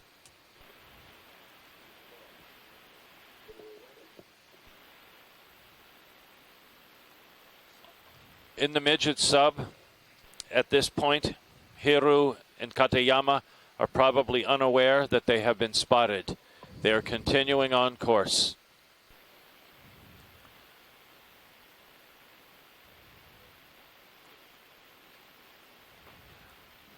Ward opens fire 75 years ago at this very moment.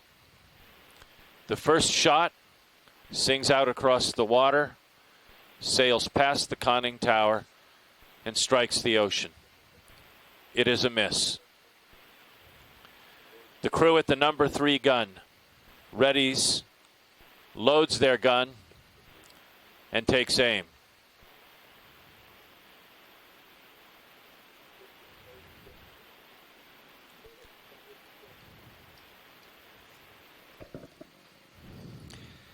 Gun Captain R.H. Knapp, in command of his group, C.W. Fenton, F.B. Nolde, A.A.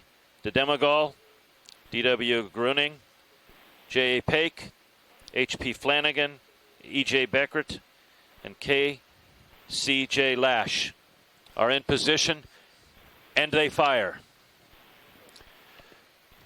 The number 3 gun, 75 years ago at this very moment, hits exactly where you see now. You are seeing the shell hole the first shot fired by the United States in answer to World War II in the Pacific. It is a very good shot.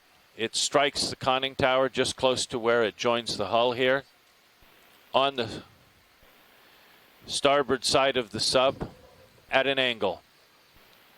The shell punches through here, deflects down, and likely exits through the bottom of the hull without going off.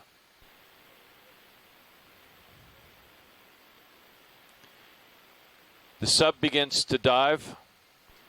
At this point, just before the hit, one of the crew, Will Lerner, says that as he watches from the deck, the periscope swivels, spots them, and at that stage likely swivels back.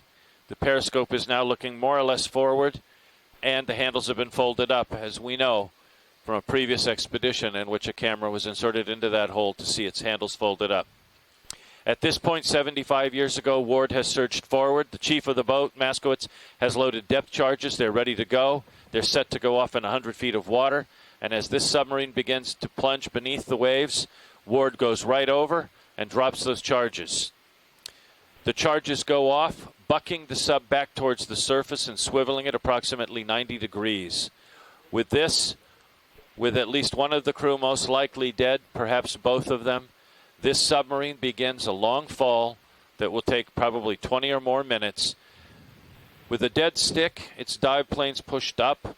It's porpoising and bucking as it makes its way in a long glide towards the seabed. And approximately 1 mile from where Ward encountered and shot it, this submarine slowly plows into the depths and hits bottom exactly where you see her now. It is just shy of an hour away from the time that the Japanese planes are going to attack Pearl Harbor. Outerbridge sends a message that they have seen and encountered a sub. He then makes it clearer that they have spotted, fired upon, and sunk a submarine operating in the defensive zone. The warning begins to be broadcast through the different levels at Pearl Harbor. By the time it reaches Admiral Husband Kimmel in command of the Pacific Fleet, the Japanese planes have already launched. The warning, while delivered, was still too soon. Or too late, excuse me. And so, at 7:55, the first of 2 aerial assaults commenced, and within a matter of minutes, ships are beginning to sink, fires are blossoming, and other men are dying.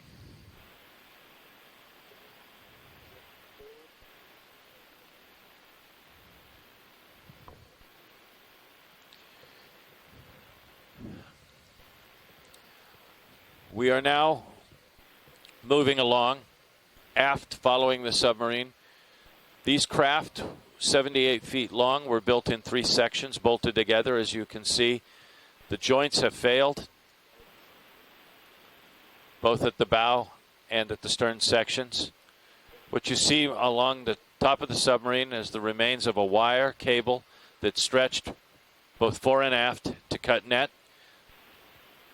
We're now coming to the area, the aft dive planes, and the 2 counter-rotating propellers that could drive these submarines in excess of 20 knots. These craft were incredible technological achievements designed by the Imperial Japanese Navy to be used not as a stealth weapon, but as a craft which launched from a larger mothership would swarm in groups of 12 in an all-out open sea battle to engage the enemy. As Pearl Harbor was being planned, the Ko Hayoteki Corps, the young men who were training to use these submarines, insisted they be given an opportunity to participate, and after much debate, Admiral Isoroku Yamamoto agreed to let them go, but enjoined them not to die and to come home. Only one would. 9 of the 10 who were deployed that morning were lost with their craft. Only one man survived when his submarine washed ashore. That man, Kazuo Sakamaki, would become America's first prisoner of war. His craft, recovered, studied, analyzed, and then shipped around the country, would be used to sell war bonds in more than 2,000 American cities. We're joined on this dive by a number of folks ashore, as I've said, including the discoverers of these submarines from the University of Hawaii's Hawaii Undersea Research Laboratory. HURL, and I've got to say that's one of the best acronyms in ocean exploration I've ever heard, guys, has been at this for a long time. Steve Price, Terry Kirby, Colin Wallerman, Max Kramer, all of their colleagues, Chris Kelly, have been working for years, making incredible dives using these manned submersibles to learn more about what lies out here. That has included analyzing many reports, sonar maps of the area, and then diving as opportunities arise. On August 28th, 2002, they discovered this submarine and have returned from time to time to document it and to carry some of us, myself and Hans van Tilburg also joining us, into the depths, as well as Russ Matthews, who's also joined us. Terry, Chris, you guys, you should probably share a little bit about the discovery of this sub. Thank you for joining us. Yeah, thank you, Jim. Yeah, that was after 10 years of using whatever dives we could to try and find the sub. And the first year, 1992, of those 10 years is when we came across the stern section of what we didn't realize at the time was the fifth and final sub. But with the 3 days that we had to find this, we finally found it on our third and last day. If we hadn't found it then, it would have been another year to try and get to this target. So it was pretty exciting seeing this come out of the dark after that, after 10 years of searching for it. When we went around, and we were pretty excited about this discovery, everybody was pretty high. We went around and we looked at that hole in the conning tower, and it really sobered everybody up because we realized the crew were still in there. So that was really broken away up here forward. Well, I'll add a few comments too. The submarine was located after an extensive side scan sonar mapping project that had occurred about 6 months before the discovery. And the big problem was that there's a lot of objects down in the defensive sea area and outside the defensive sea area that have been discarded over the years. And so there's many targets that showed up on the side scan, and it was a matter of actually trying to weed through it and pick the best target that could be this submarine. And this caught Terry in my eye immediately, this particular target, and that's what helped locate it. Yeah, we came up with Chris's survey. It came up with 39 possible targets. And we had 3 days to try and pick the best one. And this is our first choice. And on the third day, finally got to it. And just a couple of other comments. We dove on this particular target the very first day, and we missed it. And I think that's in your book, Jim. We missed it by just 90 feet or so. It really is small and hard to see. And I was ready to move on to check out some of the other targets on that third dive, but Terry insisted he wanted another go at this target. And that was an absolutely correct decision to make because we gave it another chance and found it on that third dive. Perforation on the sail? Just dark. One thing I want to just point out to everybody that's listening in, when all of us do our work, for the most part, either we're doing it by diving with each other in scuba or with a few of us inside the submersibles. And with the Pisces subs, there's 3 that go. So through the years, some of us have been privileged to see these sites, to work on them. But the power of the system now that we're working with enables us to share this with you and live. You're seeing it just as we see it. You're able to hear these stories. And as I said earlier, hear not only from folks like those who found these subs and have been working on them, but other scientists who have insights to offer. there are corrosion experts, marine biologists. We have the participation of historians who have been actively working with Japanese and American sources. I know we have Tony Tully on the line, well known for his historical research. So many others, and they, as well as all of you, are able to see this and to learn from it, to make observations. And that's what science should be. It should be open, accessible, and transparent. That's why I joined NOAA. That's why I'm proud to be on the ship working with this crew and working with everybody ashore as we bring you this live for the 75th anniversary of the attack on Pearl Harbor. Chris, Jim, can we turn the lasers on and get a measurement at the top of the stern gap? Roger that. Lasers coming on. So for those of you watching, there's two red dots that are showing up right now, and those are lasers, and they enable us. They're 10 centimeters apart. So what this enables us to do is measure this gap. We can't just go down there in 1,300 feet and slap a tape on it. So what this does is give us an opportunity to see how far this thing is going apart. And all science, of course, involves at its basic level measurement.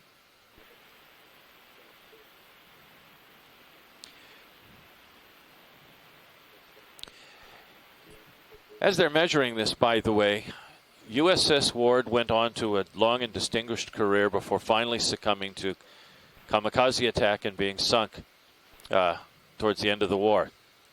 Before that happened, she'd been reconditioned into a more modernized version of a destroyer, and the number 3 gun, which had fired the first shot, had been removed. Because of its historical significance, it was saved, and today it rests on the grounds of the state capitol there in Minnesota, in Minneapolis. It was put there in 1958 and dedicated in the presence of the surviving crew, most of whom were still there, including Outerbridge. And the gun remains and is the subject of observances today. There's a round table taking place out there in Minneapolis with World War II veterans for the occasion. And the gun, perhaps one of the most important of Minnesota's World War II memorials, is a prominent focal point for people that come and visit the state capitol grounds.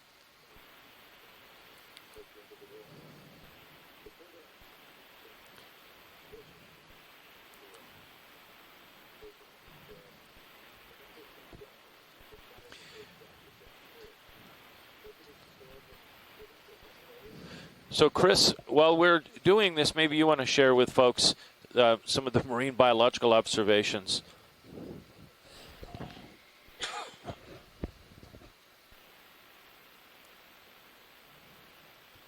Sorry, I was outside talking to some people watching from the outside of the ECC here. Yeah, there's a number of corals. These are sea fans that are growing on the hull, and I've pointed out a few of them in the event log. And so it is being colonized by filter-feeding animals. We did see that crab earlier on the periscope. That's in the family Galatheidae. Or they actually call them squat lobsters. And then many of you probably saw that wonderful octopus that was first appeared on the stern on the Sirius view from camera 2, and he crawls his way all the way to the conning tower to get into the limelight. He wanted to get on the TV as well. And so octopus are very, very difficult to identify. So that's about as far as I can go on that guy. But then there's a lot of the smaller stuff. These could be bacteria, foraminifera, and there's been a bunch of urchins and some barnacles I've seen in hydrozoans. So quite a lot of life that's already on the sub after 75 years. Excellent. I think the one thing that we keep seeing as we explore these out here is that The deep ocean is a repository not just for history, but it is full of life at different sizes and levels.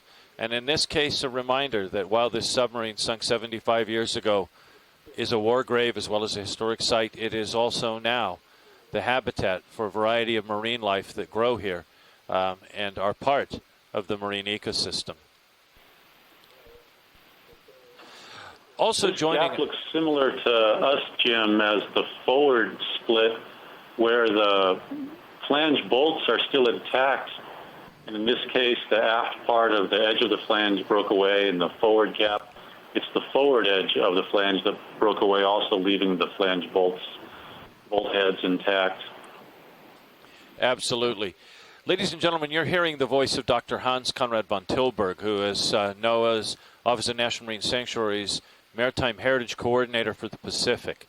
Hans is a veteran of archaeology in these waters with a variety of sites, but included in his work is work on World War II sites.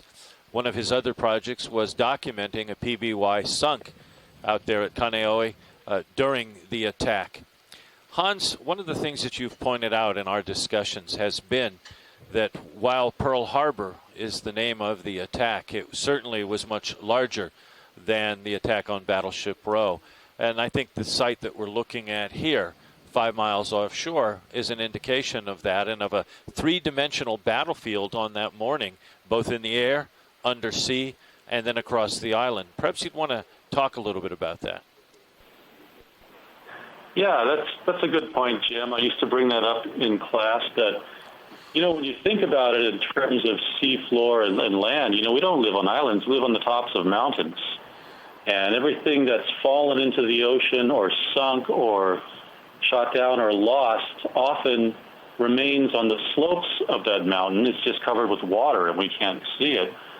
But for us here in Hawaii, this type of resource, naval properties from the past, is quite extensive. It's not just the attack on Pearl Harbor. And like you say, it was an attack on all of the military installations of Oahu. But then all the training that happened in the years that followed and all of the obsolete materials that were disposed has left quite a legacy when you look at the entire inventory of what we know for naval properties in the Hawaiian Islands. You're looking at least 1,400 naval aircraft in the oceans around the archipelago and 100 naval surface vessels and submarines. And that is the kind of thing, one of the things we look at to understand ourselves and our past. Thank you, Hans. Also joining us and here with me on the ship is Frank Cantellis. Frank is the archaeologist with NOAA's Office of Ocean Exploration and Research. And Frank has been key to a number of projects around our waters. This is one of the most recent one, but with Okeanos Explorer, there's been some other fascinating things, including some dives out in the far Pacific, including a B-29, and some other work. Frank, you might want to tell folks about the role of archaeology in ocean exploration. Thanks, Jim. Well, archaeology, cultural resources in general are one of the resources that we find on the seafloor. The remains of past events, wars, merchant shipping, even pleasure craft as well. So those remains are out there, and they're a resource that we specifically look for, as well as natural resources in our program. In the past year, we've had the opportunity to visit a number of islands in the Pacific that were important theaters of war. We found a B-29 bomber off the island of Tinian that was part of... Hold and zoom in on that can. Part of the war effort, the American efforts to end the war in 1944 and 45. And we also went to Wake Island, which was actually an area where one of the early battles of World War II occurred in late December of 1941. And we discovered a Japanese merchant auxiliary vessel that served as a water tanker, an unexpected find that was sunk by the American submarine Triton in 1942. And so periodically when we go to these remote places, we have the opportunity to look for these types of resources. Thank you, Frank.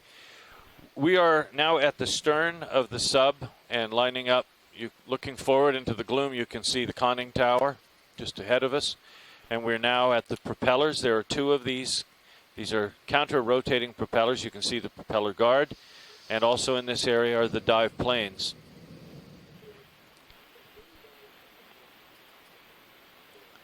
Here you get a good view of both sets of propellers. So I'm just looking at the whole website where it shows the stern as it looked in the original dive, the very first dive on this Midget sub. And these corals that you see growing on the rim, they were not there.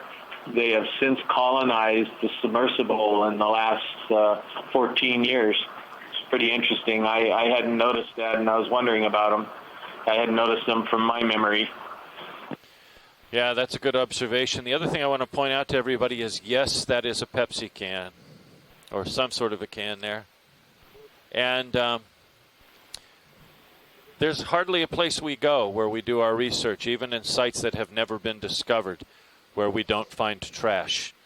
One of the saddest ironies we see in ocean exploration is that while the oceans are one of our greatest museums, while it's one of our most fragile and important aspects of this planet, it is also our largest dump.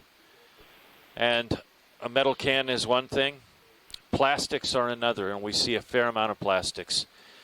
I'm one of a few scientists who have had the privilege to work on Titanic, and I can assure you there, lying on the bottom, mingled in with the debris of April 14th, 1912, is more plastic and other garbage.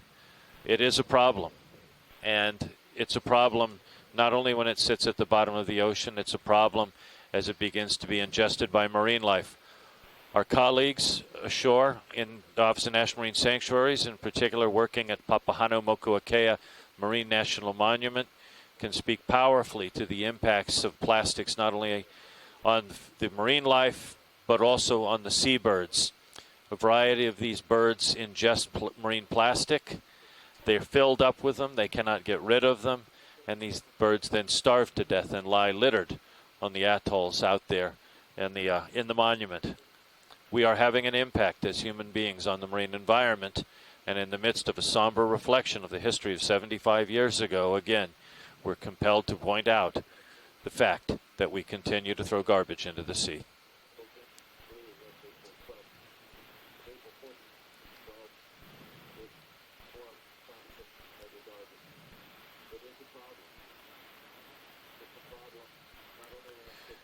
You pointed out on that.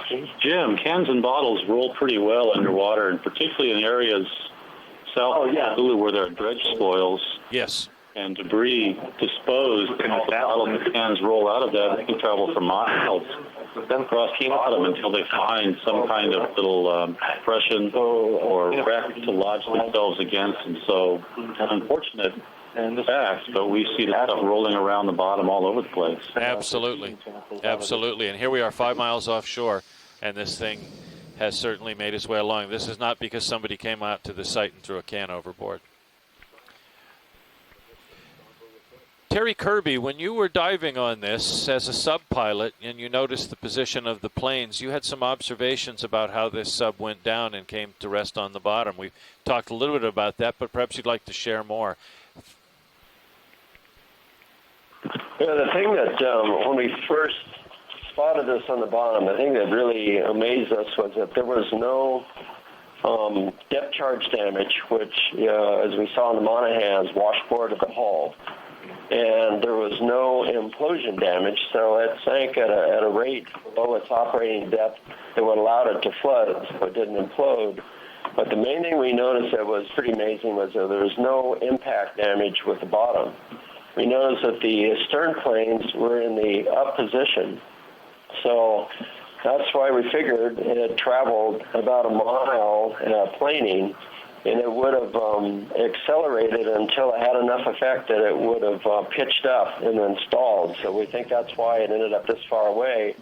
But when we noticed where it was laying on the bottom, the only real damage we saw was the lower lobe of the port side of the prop guard was broken away, and the lower part of the rudder was slightly bent over. So it looked like it had pitched up or stalled just before impacting with the bottom and dragged the tail on the bottom and just gently settled in without denting it. So that's how I figured it got in this excellent condition. They did this long porpoising descent before it impacted the bottom. But those forward torpedo guards were totally intact. There was not a dent in it except for that damage we saw in the tail. Excellent point. Another comment, Jim, in your statement about this being an undersea museum. What we're looking at here, just to the west, 550 meters west of the Midget sub, is a PC-578. Oh, shark. Oh yeah, there's a look. We're looking at a cook shark. Oh, shark? Shark. Is that a shark? Yeah, it's a cook shark. Yeah, we've seen these guys down around this area before in sub dives. They're very curious.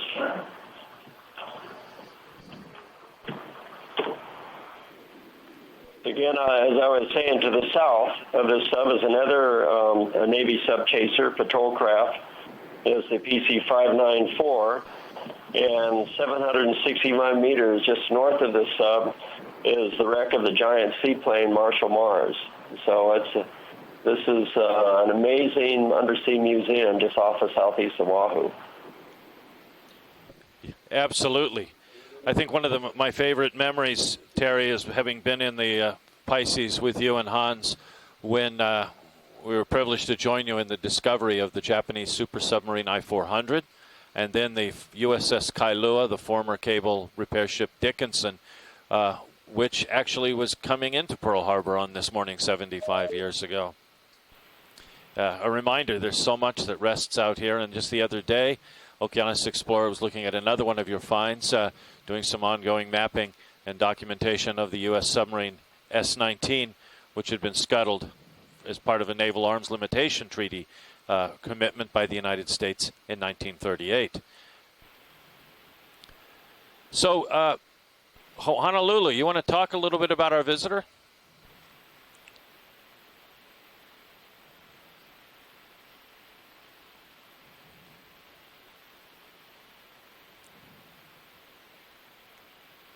So about it's a cook shark. They're not uncommon at this depth.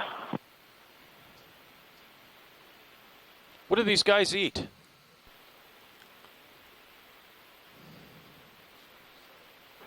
Well, they would probably eat small fish and crustaceans, probably a lot of crustaceans in their diet, foraging for things that are on the bottom, swimming along the bottom. So it's one of the larger predators in this habitat, like sharks are a top predator in a lot of ecosystems. So small crustaceans and fish. I guess it's pretty important to note here that sharks, thanks to some very famous movies, get a bad rap. But they're absolutely vital parts of the marine ecosystem, and they are at risk. And it's another reason why when we explore, we also work to try to preserve what's important in the oceans. One of the partners in these dives is NOAA's Office of National Marine Sanctuaries, which is a part of NOAA that deals with America's special ocean places. Both Hans and I both work for the Office of National Marine Sanctuaries, as do some of our other colleagues who are joining us here from Papahanaumokuakea Marine National Monument.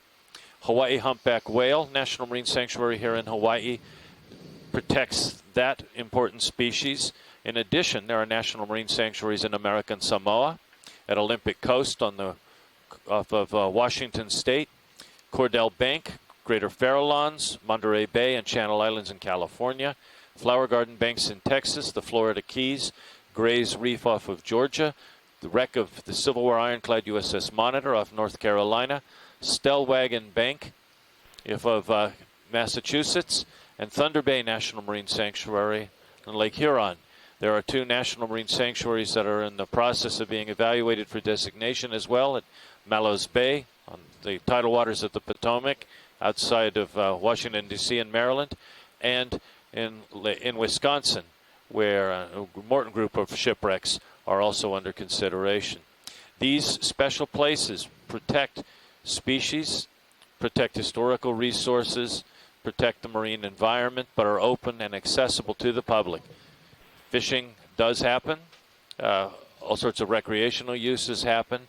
But by the same token, too, we work hard to do the kind of missions that we're doing here to better understand, to come up with positive, public, involved decisions on how to best preserve what is here, while also making sure they're available for the benefit of the American people.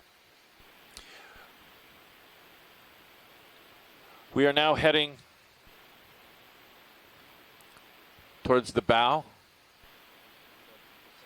Yeah.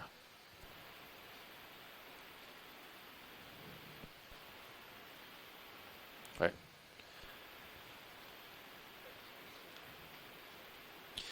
This is Bruce again. There's a small fish down toward the bottom.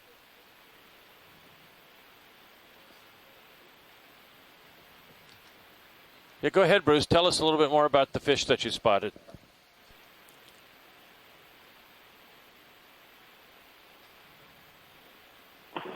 Oh, sorry. The fish was a roughy. It's off the screen now. It's related to the orange roughy that were fished down around New Zealand and in some other places. The ones that we have here in Hawaii are solitary. They don't form the big groups. But in talking about conservation, the roughies are a really good example of the need for protected areas and fisheries regulation because they're slow growing. They live 80, 100 years and reproduce slowly. It turned out that the fisheries for the orange roughy knocked down the populations and the fish weren't able to replace themselves adequately for the fisheries to be sustainable. So these deep water fisheries can be highly vulnerable to overfishing. We've seen a number of different fish on this dive so far. It illustrates the diversity of life in the deep waters. We've seen at least 3 types of eels, a fish called a spike fish that's related to the triggerfish and puffers, the cook shark that we saw. There was a peculiar fish called the jelly nose eel earlier, and there have been a lot of small fish in the water that are lanternfish and hatchet fish that are midwater fish that move up and down. And so a lot of the small fish that we've seen darting around in the water are these lanternfish. Beautiful, thank you. You can also see that we've got modern line that's tangled up here on the periscope. And Hans' team, that's a really good view. What's that suggesting to you, Terry? Hans?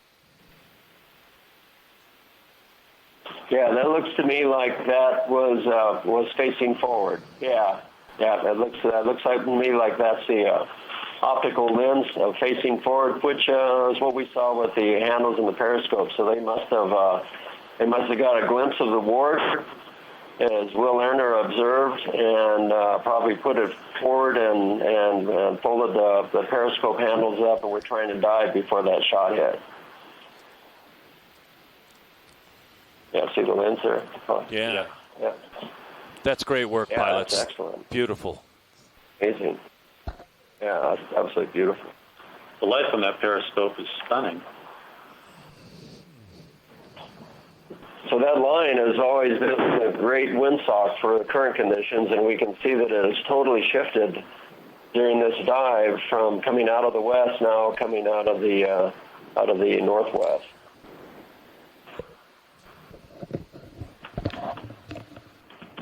Actually coming out of the southeast now, completely shifted around.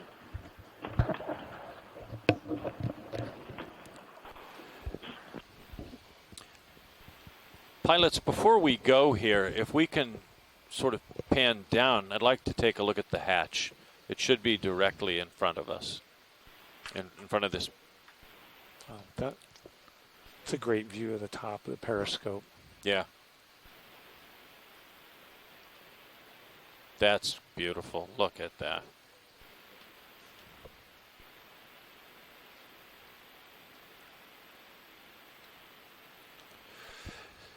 So for those, Jeff Andy's joined us. Excellent. Good morning, Jeff.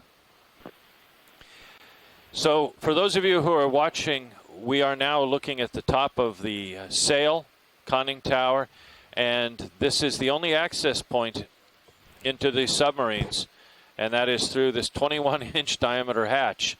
I will say, as a younger man, I actually fit through one of these hatches. Not quite sure I could do it now, pushing 60, but what you see here as well is you see that circle with the black. That is a rubber-coated radio mast, which would be cranked up for broadcast.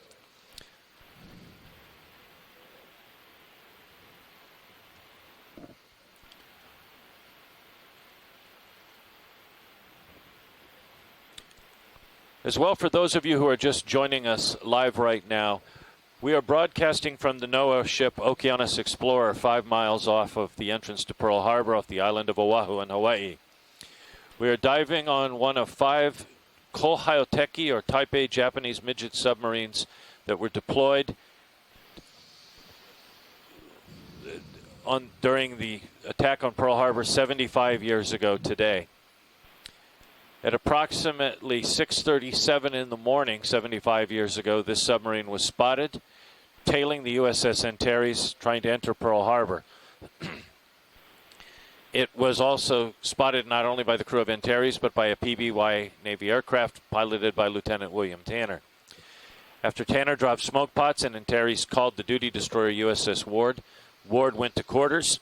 Its crew sprang into action, and the number 3 gun crew managed to hit this submarine with a shot that went into the conning tower and then down out through the bottom. As the sub began to sink, it was depth charged and then began its glide to the bottom, coming to rest here, 1,300 feet of water. You are seeing the first live broadcast dive, other than a handful of us scientists who have had the opportunity to visit this before, sharing this with you on the occasion of the 75th anniversary as part of NOAA's ongoing work in the oceans through our Office of Ocean Exploration and Research, as well as other programs of NOAA, including the Office of National Marine Sanctuaries, with its Maritime Heritage Program, with which a few of us work. What you are seeing now is that actual shell hole. This is the first shot fired by the United States in World War II in the Pacific. This shot from a 4-inch 50 caliber shell represents a frozen moment in time, a reminder that this submarine is part of a vast undersea museum, a museum that is changing through time. As you can see, this submarine has been colonized by marine life. It's corroding, and as we move along towards the bow, you're going to see that this submarine is starting to come apart. I also want to point out that this submarine is more than a historical site or an archaeological site. It is a war grave. Resting inside this submarine are 2 young Japanese sailors who, with their shipmates, embarked on what they felt would be a successful mission. Most likely, according to Japanese sources, Akira Hiru and Yoshio Katayama rest inside this submarine. And as we said at the start of the dive to them, as they would understand it, with apologies for my poor Japanese, Yasuraka ni onemuri kudasai. May you rest in peace. 75 years ago, these young men and their colleagues were our enemies. Today, their country and their families are our friends. They rest in their steel coffin, ashore in the steel coffin that is the USS Arizona. Hundreds of American boys also sleep forever young. When we visit these sites, when we see these things, it takes something out of the history books and it makes it real. It makes it relevant. The lessons of Pearl Harbor, the lessons of history remain with us always, and sites like this serve to remember. We are now at the bow, and what you see coming out of the bow are two still live Type 97 Japanese torpedoes. These were the weapon to be used in the attack. These submarines were designed as a class of vessel to be launched from seaplane tenders to swarm against an enemy fleet in an open ocean all-out battle. Instead, with the attack on Pearl Harbor, 5 were selected to be used as stealth weapons, something they were not designed to be, to try to penetrate the harbor and make their way in. Only 1 made it, as far as we can tell. 4 others failed in their mission. 2 were ultimately found just outside the harbor entrance, one in 1951, one in 1960. This sunk by the Ward. 1 other sunk inside Pearl Harbor, recovered after the attack and now buried at the subbase. And 1 other which washed ashore on the morning of December 8th, yielding its sole surviving member, its commanding officer, Ensign Kazuo Sakamaki, who became POW number 1. His submarine, dismantled and studied, was then reassembled and toured the United States selling war bonds in more than 2,000 American cities, and today is preserved and displayed ashore at the National Museum of the Pacific War in Fredericksburg, Texas. Are those holes new? Absolutely. I think there's a couple things we want to do. We want to look at the torpedoes, get in close there, and then we want to go back and look at the corrosion holes and zoom in on those. Honolulu, anything you want to see as well, chime in.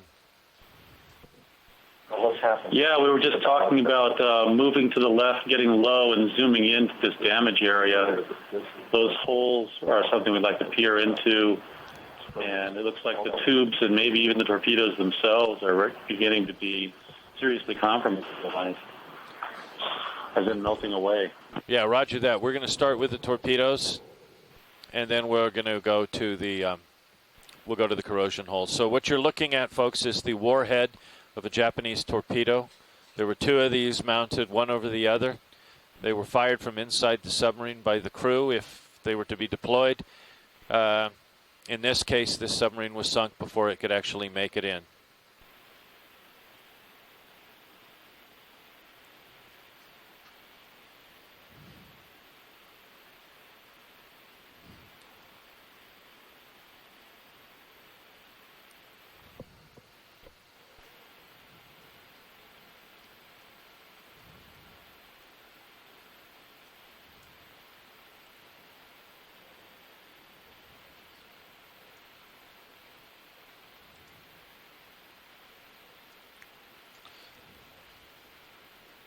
Directly beneath the top torpedo, you're going to see a socket for the that could have been used to mount a guard, and then below that, the second torpedo. Covering this would have been a figure 8 metal guard, also used as a net cutter. Only portions of that remain. When the sub was discovered in 2002, it was intact. Here you see a little piece of it off to one side. Just ongoing corrosion is changing this submarine, and it is gradually returning to the elements.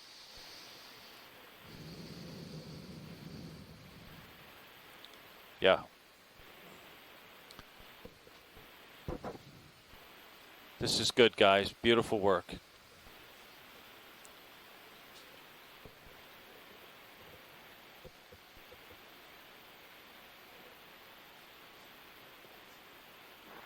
That sort of orange large coral on the left side, if you're moving down in that direction, that might be a good one to image. That's actually a commercially valuable bamboo coral called Acanella, I think. Okay, we'll try to get to it.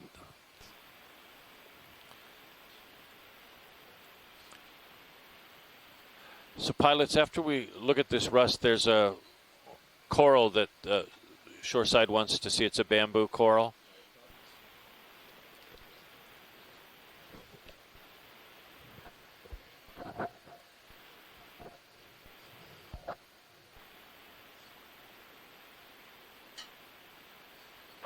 And the fish that we saw had a nice close-up of earlier was the roughy that I mentioned previously. Roger that. Thank you.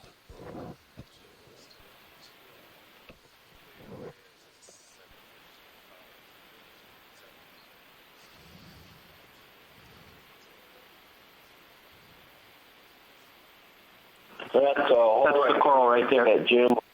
Got him. Okay. For the guard. So we're going to get this corrosion, and then we'll get the coral, guys. Great, thank you.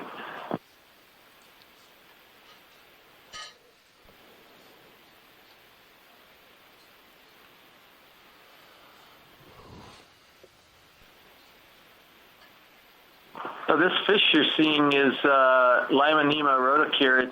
It's a deepwater morid, and it's related to the cods that you see in colder areas off the east and west coast. Thank you.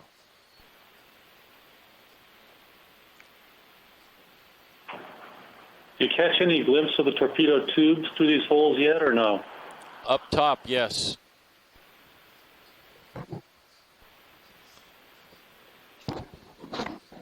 That could be. That could be, or maybe a portion of the hull that's dropped into it. That could be the tube. I think it is the tube. Okay.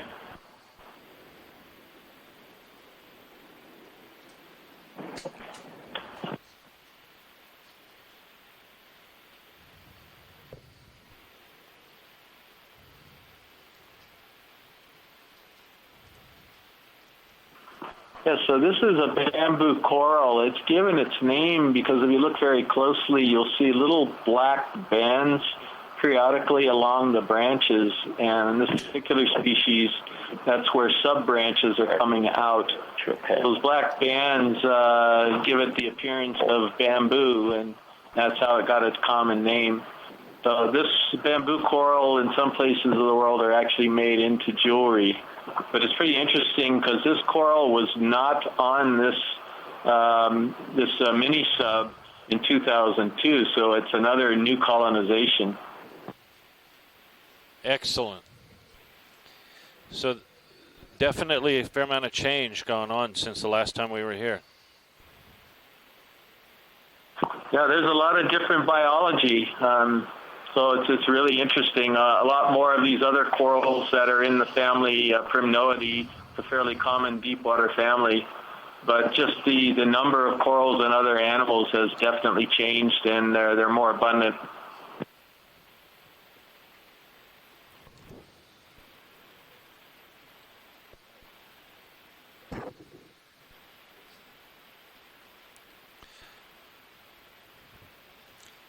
So shoreside, we're just switching pilots right now, and we're going to do the port side. Yeah. Can we move left a little bit and get low so we can get kind of more normal or perpendicular? Yes. The lower damage area? Yes. Thank you.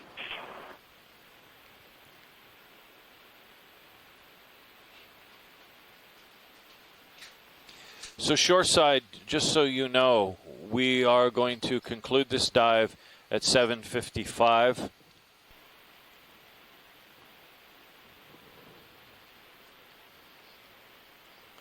And then get ready to recover and move to the three-piece.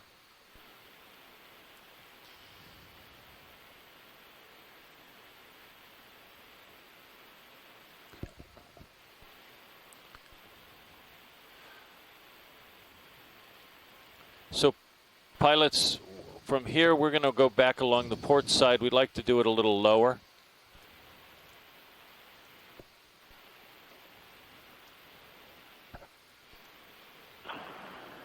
Can you pan right? Can you pan right, please?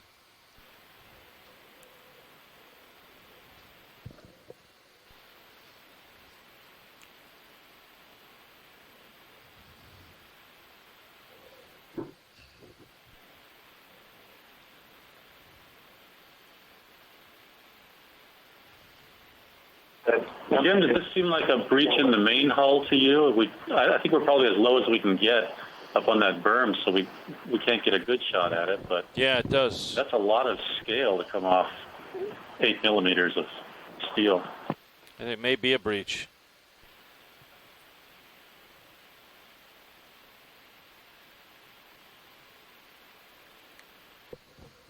Not the pressure hull, of course, but the whole forward bulkhead.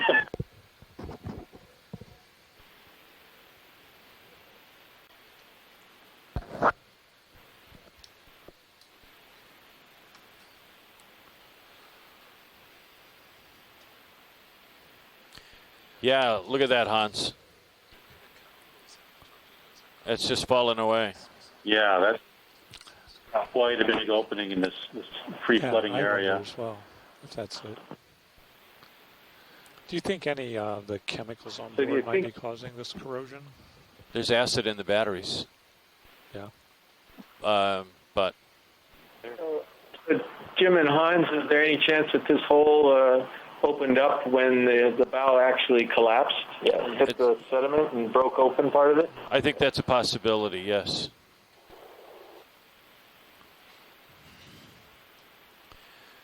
Pilots, since we're at this angle, after we look at this, I'd like to pan up and look into the other corrosion hole again. Probably, can you save us?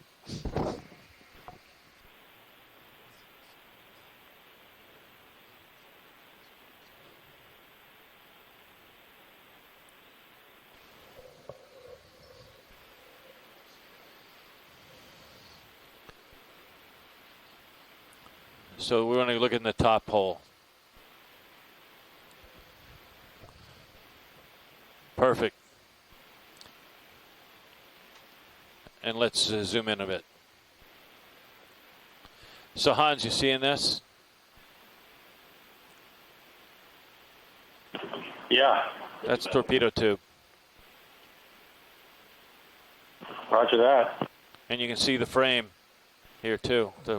For those of you ashore joining us by frame, I mean that's a rib for the sub inside. And what we're looking at here in the bow is where the outer hull has fallen away and the torpedo tube itself is exposed inside.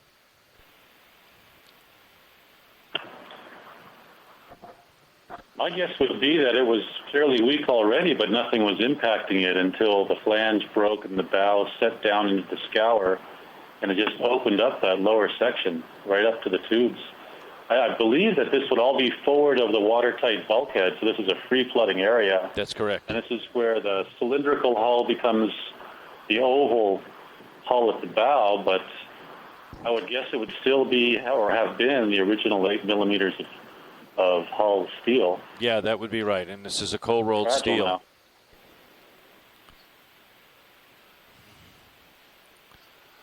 Okay, we're good here, guys. We can swing around and start our traverse along port.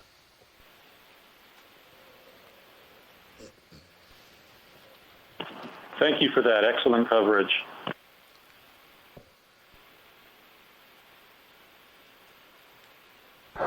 That's a very different looking bow from what we have seen before.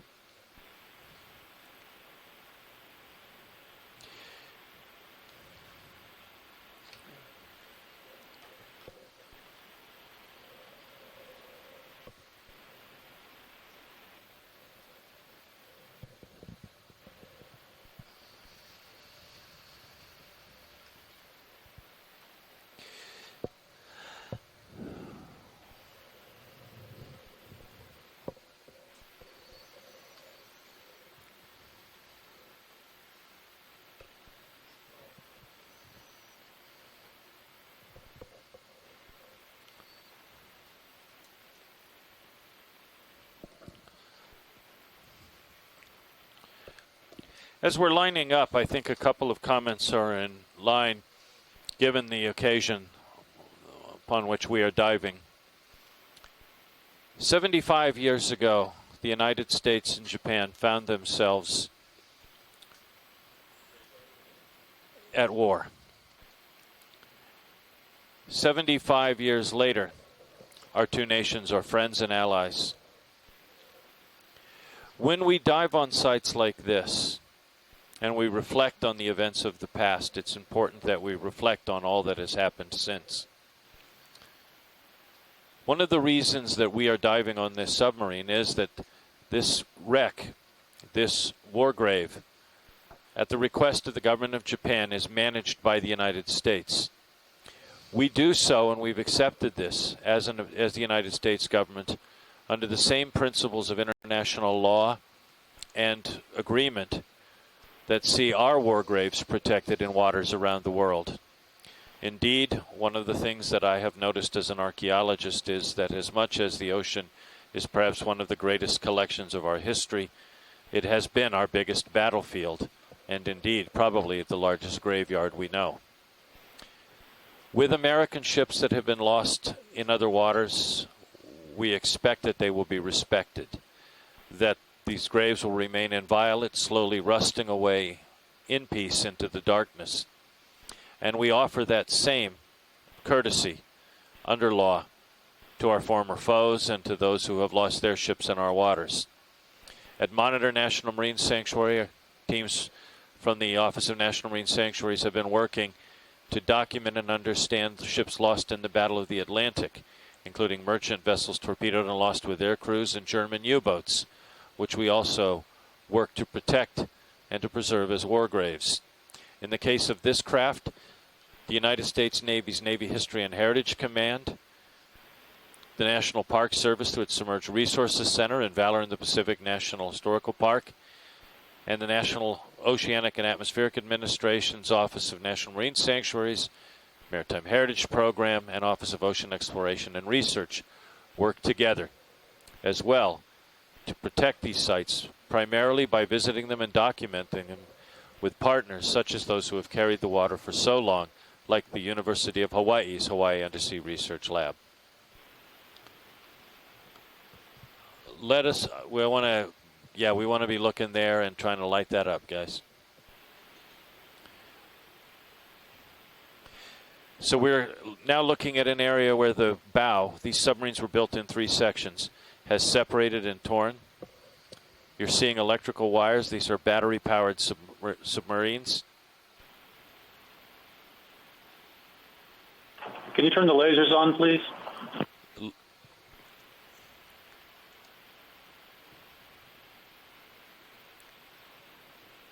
Lasers on, Hans. Thank you. You can see inside. Oh, yeah.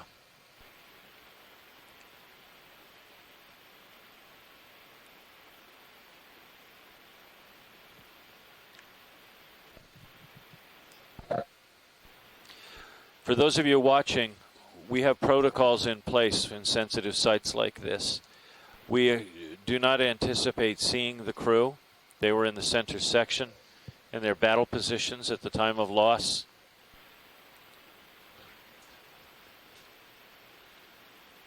We're always mindful of that. We never wish to be disrespectful.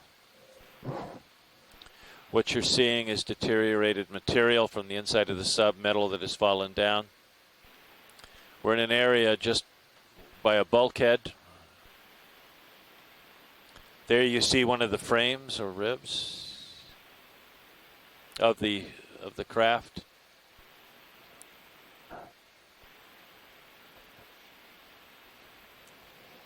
Some sort of material in the background. Yeah. Maybe an insulation.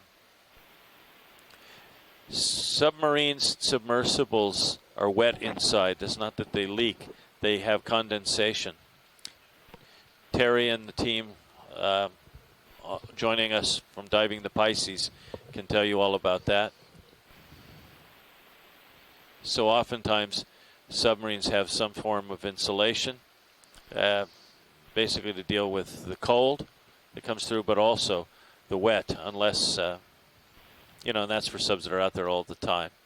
The USS Bofin, one of our partners watching this dive today, has its interior filled with cork for that purpose.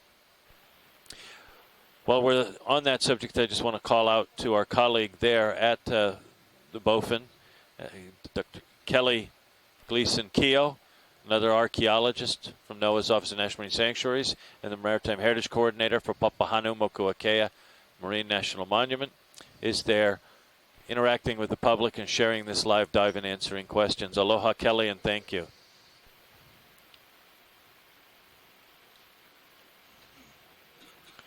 This is great work, pilots. Great work. Yeah, the end of this. Go ahead. We didn't copy Honolulu. Hey, Jim, we're wondering, it's hard to judge distance looking into this opening at the flange, but the question is about sediment and level of sediment in this section, and are we looking at sediment along the bottom of the sub built up to such an extreme level that we're seeing it here? Or are we looking at a portion of the bulkhead? Yeah. You're looking at a portion of the bulkhead. There's not a lot of sediment in here, Hans. This is, I don't think this is opened up that long ago. On the bulkhead itself. Yeah.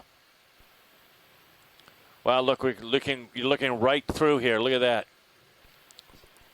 Wow. There's the stern of the torpedo tubes. Yes.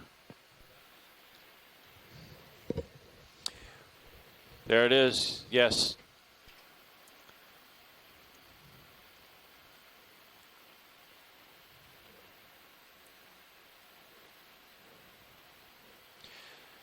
Honolulu, we have 9 more minutes.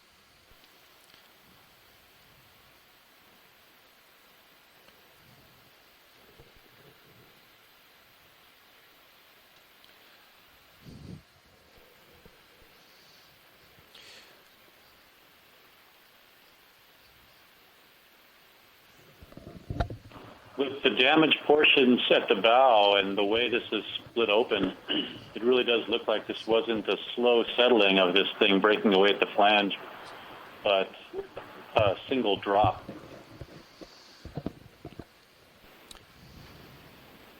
Honolulu, if there's nothing else that we wish to see here, we're going to continue along the port side here, but a little lower, looking at the hull seabed interface.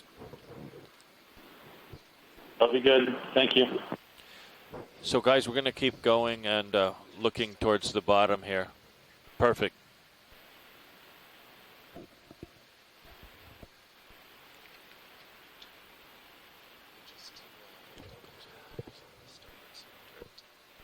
So for those of you joining us now, this is the NOAA ship Okeanos Explorer, broadcasting live to you some 5 miles off Pearl Harbor's entrance off the island of Oahu in Hawaii. We are diving on a World War II combat loss, a Japanese Imperial Navy Kohaoteki or Type A Midget or mini submarine sunk by the United States destroyer Ward on the morning of December 7th, 1941, 75 years ago. The shots fired to sink this sub were the first fired by the United States in the Pacific War. These submarines, built by the Navy, had just come into use and were planned to be deployed by the Imperial Japanese Navy in swarms of 12 launched from seaplane tenders that would send them out to engage an enemy in an open sea battle. Instead, 5 were selected as stealth weapons to try to penetrate Pearl Harbor. Only 1, as far as we know, made it into the harbor for the attack. Encountered and sunk by the destroyer USS Monaghan. It was later raised. Intelligence was gathered and it was then buried at the subbase. This submarine, sunk by the Ward, was discovered by the University of Hawaii's Hawaii Undersea Research Laboratory using the submersibles Pisces 4 and 5. The team that discovered those subs is joining us live from our University of Hawaii Exploration Command Center at Manoa. One other submersible submarine was also found in 1951 just outside the entrance to Pearl Harbor. Raised by the Navy quietly, it was dumped in deeper water, and we will be diving that submarine later today. One other sub was found in 1960, just on the other side of the harbor entrance in Kehi Lagoon, at a site now filled as an airstrip for Honolulu International. That sub, raised by the Navy, was returned to Japan and today is on display outside Hiroshima at Etajima, the former Japanese Naval Academy.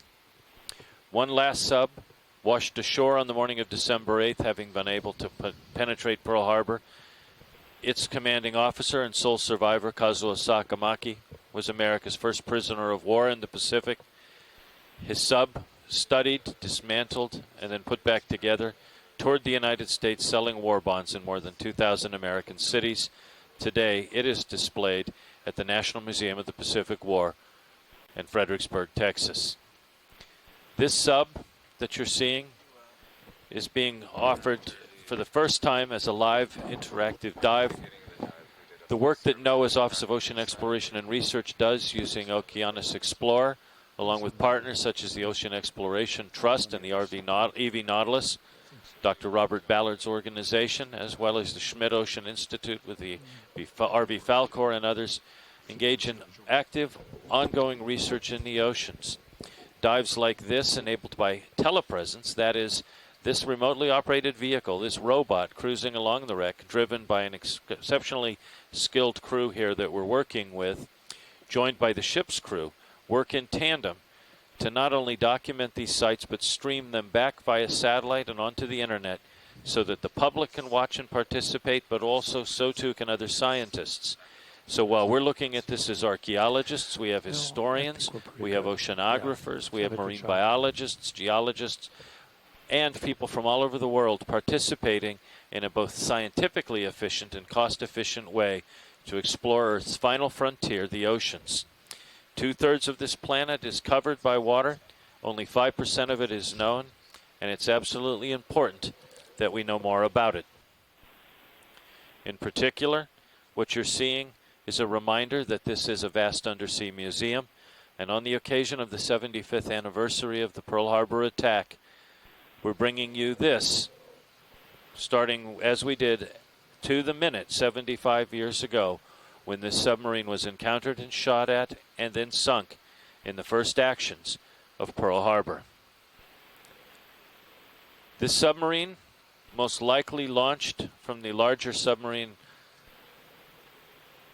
I-20, was commanded by Akira Hiru with his petty officer Yoshio Katayama. Both of them still rest inside this submarine. It is a war grave and a memorial as well as a historic site. As we move into position here alongside the starboard hull and the conning tower, coming into view at the base of the conning tower close to the hull is the shell hole from the shot fired by USS Ward. We're just a few minutes away from concluding our dive and our tour of this sub, and we do so here where we began, at this place, Ground Zero, 75 years ago, in the opening shot of the battle for Pearl Harbor. The hit from the 4-inch 50 caliber gun fired by the crew of USS Ward punched through this hull at this spot. It did not go off, but rather exited through the bottom of the hull, and as this submarine rapidly began to flood and go down, Ward's crew dropped depth charges, which sent it further on its way after reorienting it so that it drifted off to the side and sank approximately a mile distant from where Ward had encountered it. As we look at this, I want to remind us all that history lives. It's more than just something you read in the books. It's more than just dates or the names of big people, important people. We will always remember names like Franklin Delano Roosevelt, Chester Nimitz, and others. But it's important we remember the names of those, particularly those still amongst us, like Will Lerner, one of the surviving crew members of USS Ward, who is ashore today participating in the 75th anniversary. The time is coming very soon, at 75 years past these events, when those who lived and witnessed it will be gone. And with that, they will be as distant to us in a way as those who fought in the Civil War. But as long as we do work like this, as long as we go to these places and visit them, as long as we remember what happened, the deeds, the events that led to them, and what followed, then we will always be mindful, not only of this great generation and the sacrifices that they endured, but also the consequences of war, such as that which you see here. 75 years ago, at this very moment, Japanese naval aircraft launched from the carriers Kaga, Akagi, Hiryu, Soryu, Zikaku, and Shokaku were going over the island, mountains, lining up and dropping into Pearl Harbor. At that point, torpedoes fell into the water and began to rip into the sides of battleships. As dive bombers fell and dropped their bombs, high-altitude bombers dropped up to unload their shells, and aircraft strafed the decks. Men sprang to action valiantly, seeking weapons to fight back and to save their ships and their shipmates. Ultimately, when the day was over, there would be a heavy loss of life. On behalf of the crew of Okeanos Explorer and all of our colleagues, I want to thank you for joining us today, and I want to thank those who participated in the broadcast. It takes a very large team to make all of this happen, and indeed, there are so many we can't name everyone, but to all of you listening, to all of you who have participated, thank you. And on this occasion of the Pearl Harbor anniversary, remembering that our former foes are now our enemies, we close with acknowledgments to all of you in Japan. Thank you all, and may we always remember the events of Pearl Harbor.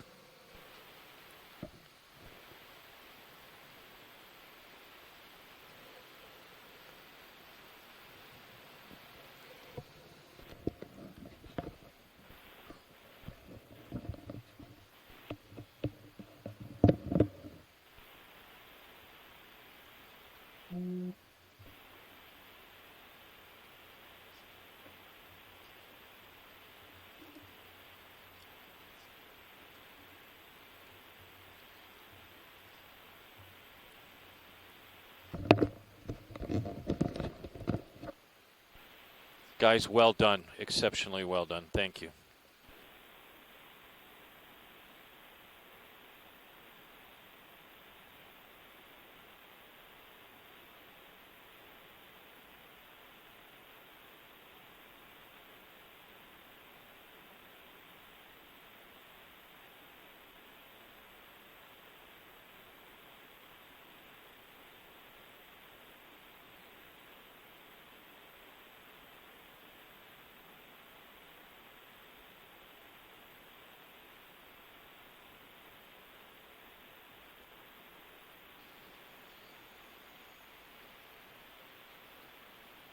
Whoa, our foes. Oh. Darn it. What do I do? Shit. Oh. Now our allies.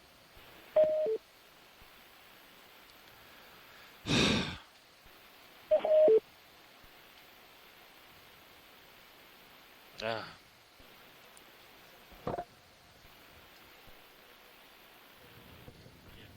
Whoop.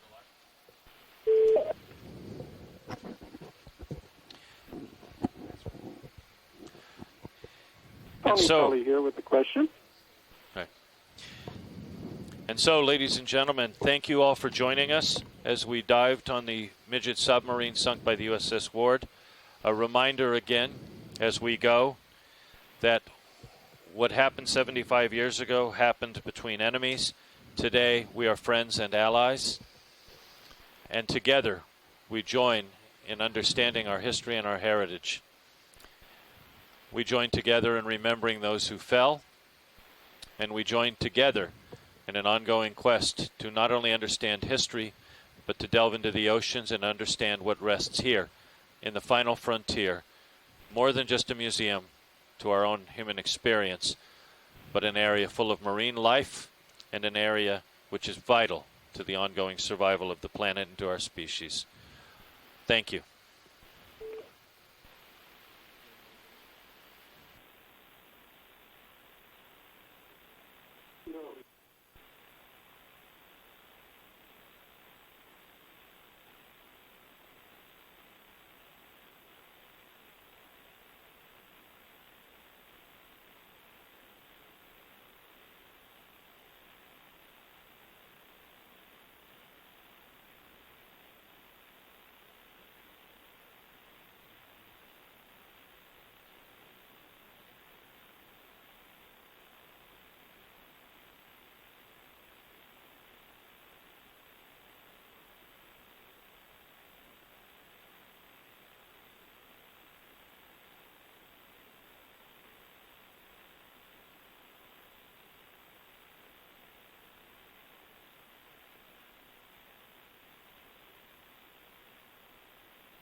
Honey Tully here.